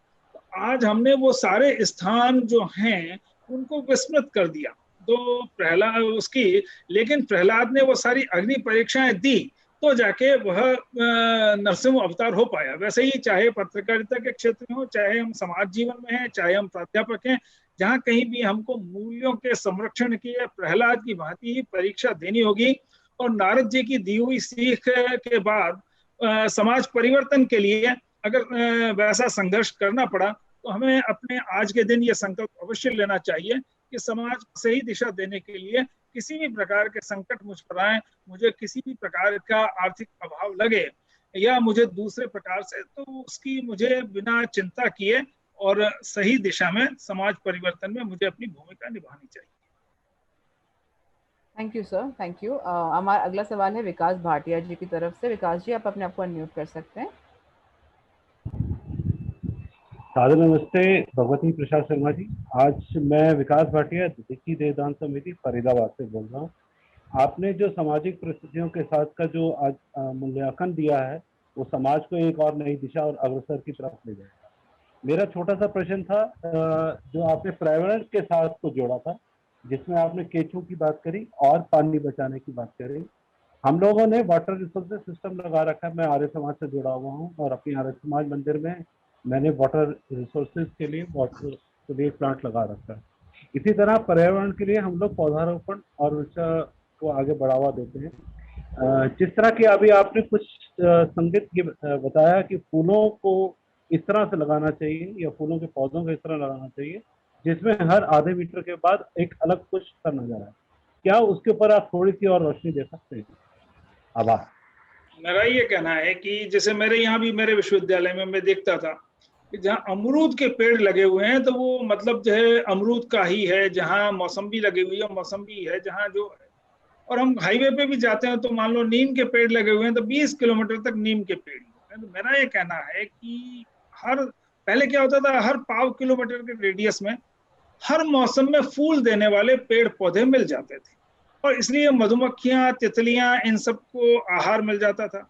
आज हम देखते हैं कि जैसे नीम की निम्बोली 1 महीने के लिए आती है, तोतों को, दूसरे पक्षियों को 1 महीना तो निम्बोली खाने को मिल जाएगी, फिर उसको 4 किलोमीटर आगे तक कोई फलदार पेड़ नहीं मिलेगा। तो पक्षियों की संख्या आज के समय में लेस देन 10% रह गई है क्योंकि हम मोनोकल्चर में एक ही तरह के पेड़ पौधे लगाते हैं। तो मेरा केवल निवेदन ये है कि हमको मिक्स कल्चर पे जाना चाहिए जिससे कि कीट पतंग और पशु पक्षियों को वर्ष भर पुष्प के रूप में पराग के लिए मिल जाए आहार और फल के रूप में पक्षियों को मिल जाए। तो कहने का मतलब है कि सभी जीव जंतुओं को आहार सहजता से मिले, इसके लिए हमें पौधारोपण में मिक्स कल्चर यानी कि बिल्कुल एक पेड़ हमने नीम का लगाया, दूसरा मोलसीरी का लगाया, तीसरा बेर का लगाया, चौथा कीकर का लगाया, तो पांचवा, ऐसा अगर हम मिक्स्ड अगर जो है वो होगा, और चाहे हमने 500 पेड़ नीम के लगा दिए कोई बात नहीं, लेकिन कहीं उन 500 पेड़ के बीच में 25-30 प्रकार के वैसे पेड़ पौधे भी लगने चाहिए जिससे कि मधुमक्खियों, तितलियों, पक्षियों आदि को वर्ष भर नेक्टर, पराग मिल जाए और फल मिल जाए। तो ये एक, जैसे हमारे, मैं मूल रूप से उदयपुर का हूँ, तो वहाँ सज्जन सिंह जी ने आज से कोई 150 साल पहले एक बगीचा लगाया था, काफी 2 किलोमीटर बाई 2 किलो। उसमें उसका बैकग्राउंड पेपर उस समय का इतना पर्यावरण चेतना युक्त है कि उसमें उन्होंने 1000 प्रकार के पेड़ पौधे लगाए, यानी ग्राउंड नेस्टिंग बर्ड्स हैं उसमें है, ग्राउंड नेस्टिंग बर्ड्स हैं, वो 1.5-2 फीट ऊंची झाड़ियों में अपना अंडे देती है, उसमें रहती है। तो कभी उसमें झाड़ियां भी लगाई इस प्रकार की, तो उसमें मतलब जो वो झुरमुट भी लगाए। तो कहने का मतलब ये कि पर्यावरण पेड़, जो मैंने कहा कि 1.5 लाख प्रकार के इंसेक्ट्स हैं, अनेक प्रकार के पक्षी हैं, सबको आहार आवास सहजता से मिल जाए, ये ध्यान में रखते हुए हमको पौधारोपण करना चाहिए। Thank you sir. अब हम लास्ट क्वेश्चन लेंगे पुनीत गौर जी से। पुनीत जी, आप अपने आप को अनम्यूट कर सकते हैं और ये हमारा लास्ट क्वेश्चन होगा। Thank you. नमस्कार सर, आपने जो अपना वक्तव्य दिया आज बहुत ही सुंदर था नारद जी के ऊपर और वातावरण को लेके। मेरा सीधा सीधा सिर्फ एक ही प्रश्न था कि आप युवाओं के लिए कौन सी पुस्तक प्रेफर करेंगे कि युवाओं को ये पुस्तक पढ़नी चाहिए आज के समाज को देखते, जिससे युवा प्रेरित हो, उनके विचार विमर्श जो है सकारात्मक हो। कौन सी पुस्तक के लिए आप आवेदन करेंगे? मुझे लगता है कि आज के समय में किसी एक पुस्तक पर नहीं, इंटरडिसिप्लिनरी अप्रोच आपको डेवलप करनी होगी।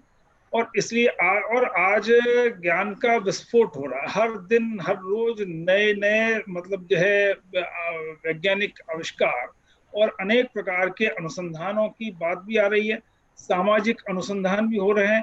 इसलिए मुझे लगता है कि हमको सारे सामाजिक सरोकारों से युक्त पुस्तकों को पढ़ना चाहिए।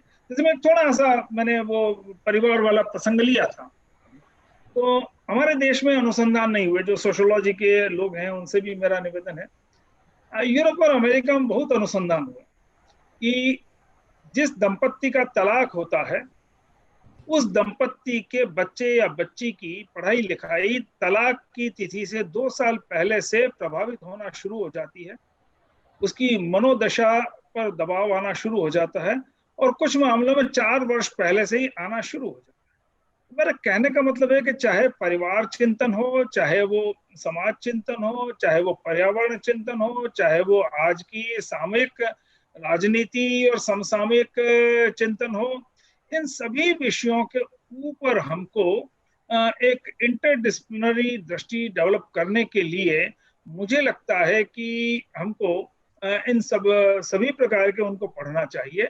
और आज के युवा को हमारा प्राचीन वांग्मय भी बहुत अच्छे से सही दृष्टि से पढ़ना चाहिए। क्या हो रहा है कि हमारे वांग्मय के बारे में भी, जैसे एक बहुत छोटा सा मंत्र है, उसकी बड़ी कई प्रकार की अश्लील व्याख्याएं कर दी लोगों ने।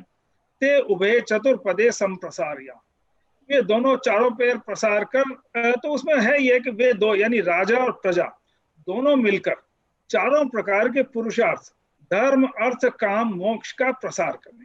तो मेरा कहने का मतलब है कि जहां हमारा प्राचीन वांग्मय है उसका भी अध्ययन, तो किसी एक पुस्तक को पढ़ने से काम नहीं चलेगा। आपको अपना सही परिप्रेक्ष्य में सभी प्रकार की पुस्तकों को पढ़ना होगा, लोक व्यवहार से लेके और क्वांटम मैकेनिक्स और बायोटेक्नोलॉजी और सभी प्रकार के विषयों में आपको एक इंटरडिसिप्लिनरी स्टडी डेवलप करनी होगी। जैसा मैंने कहा कि भाई नारद जी के बारे में न्यूट्रिनोज, तो हमको सब एटॉमिक पार्टिकल्स भी पढ़ने होंगे और हमको सभी प्रकार की चीजों का अध्ययन करना चाहिए। धन्यवाद सर, आपने समय निकाला और इतने सारे सवालों का जवाब दिया। Thank you, sir. Now I humbly invite our respected registrar, sir, Dr. Sunil Kumar Garg. I request him to please extend the vote of thanks.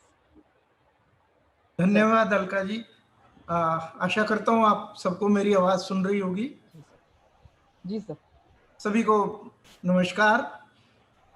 जेसी बोस विज्ञान एवं प्रौद्योगिकी विश्वविद्यालय YMCA फरीदाबाद व विश्व केंद्र हरियाणा के संयुक्त तत्वाधान में आज आयोजित कार्यक्रम मीडिया की बात आपके साथ, जिसमें हम देवऋषि नारद जी की जयंती पर उनके बारे में चर्चा कर रहे थे।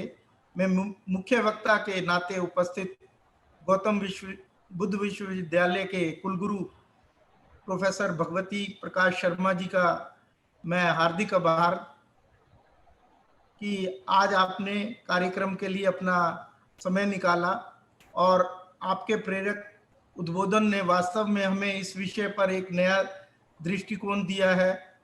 अभी जो आपने प्लांटेशन का मिक्स कल्चर में प्लांटेशन करने के लिए जो सजेशन दिया वो बहुत ही उपयोगी है सर, जो कि हम प्रेजेंट डे में नहीं कर रहे, मोनोकल्चर प्लांटेशन हो रहा था। तो आशा है कि हम इससे काफ़ी कुछ सीखेंगे। आपका बहुत बहुत धन्यवाद सर। हमारे विश्वविद्यालय के कुलगुरु प्रोफेसर दिनेश कुमार जी, जिनके मार्गदर्शन में इस प्रकार के सफल आयोजन लगातार विश्वविद्यालय में चलते रहते हैं। आपका बहुत बहुत हार्दिक धन्यवाद कि आपने मार्गदर्शन व समय दिया।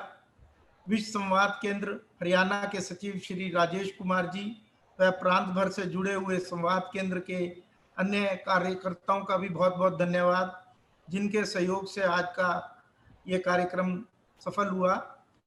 आज के इस कार्यक्रम में जुड़े हुए मीडिया के सभी बंधुओं का भी बहुत बहुत धन्यवाद। मीडिया विभाग के डीन व विभागाध्यक्ष प्रोफेसर अतुल मिश्रा जी व उनकी पूरी टीम को भी इस प्रकार के सफल गोष्ठी आयोजित करने के लिए बधाई व धन्यवाद। विश्वविद्यालय के अन्य विभागों के विभागाध्यक्ष व अधिकारियों का भी इस आयोजन से जुड़ने के लिए धन्यवाद। एक बार पुनः सभी का आज के इस संवाद से जुड़ने के लिए विश्वविद्यालय की ओर से व अपनी ओर से मैं आभार व्यक्त करता हूं। सभी लोगों का बहुत बहुत धन्यवाद। जय हिंद, जय Bharat. Thank you, sir. Thank you so much, sir. And at the end, I would like to thank all the participants once again, all the dignitaries. Thank you so much for taking out time and आपने हमारे students से अपने विचार बांटे। बहुत बहुत धन्यवाद sir, और हम उम्मीद करते हैं हम आगे भी आपसे जुड़े रहेंगे। वीसी सर, आप कुछ कहना चाहेंगे आखिर में प्लीज? नहीं, मैं सभी का धन्यवाद करता हूँ। मेरे को लगता है कि जो एक ग्रुप फोटो होना था वो हो गया क्या? नहीं सर, अभी होगा सर, अभी होगा। अभी प्लीज सब पार्टिसिपेंट्स अपने कैमरा ऑन कर लीजिए ताकि हम एक ग्रुप फोटो कर सके इस इवेंट का। Please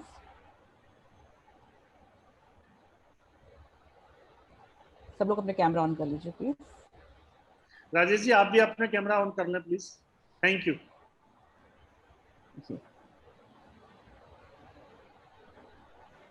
I think it's done sir. बहुत बहुत धन्यवाद सर आपका, और बहुत अच्छा लगा। आपका आभार। और आप एक मौन साधक हैं और निरंतर जो अच्छा काम बिना सारे विषय कनेक्ट किए, और सच में बहुत सारी चीजें आपने इतनी चीजें अच्छी अच्छी बताई कि सभी को सीखने को मिली। मैं भी जो ये प्लांटेशन के मामले में, तो हम भी क्या होता है कि बहुत सुंदर चीज लगने के जो पौधे हैं या पेड़ हैं वो लगाते हैं, पर मेरे को लगता है जो आपने बायोडाइवर्सिटी का जो कंसेप्ट रखा है आज, ये सच में बहुत जरूरी है, और मेरे को लगता है सबको हमें बहुत फायदा हुआ इससे। बहुत बहुत धन्यवाद भाई साहब। सर, आशा करते हैं कि आप जब स्थितियां ठीक होंगी तो जरूर विश्वविद्यालय में आएंगे। आऊंगा। मेरा बिल्कुल सब जगह जाने का बहुत शौक है, तो मैं आऊंगा। थैंक यू, बहुत बहुत धन्यवाद सभी को। बाकी सभी जो सज्जन हमारे साथ जुड़े हैं, खासकर पूरे हरियाणा प्रदेश से जुड़े हुए मैं देख रहा हूँ सभी को, सबका बहुत बहुत हार्दिक धन्यवाद। Thank you sir, thank you very much. धन्यवाद। धन्यवाद। नमस्कार, आभार, अभिनंदन। नमस्कार राजेश जी, नमस्कार। Shall we end the meeting, sir? Thank you. Thank you, everyone. Thank you. Atul sir, we are ending the meeting now. Thank you.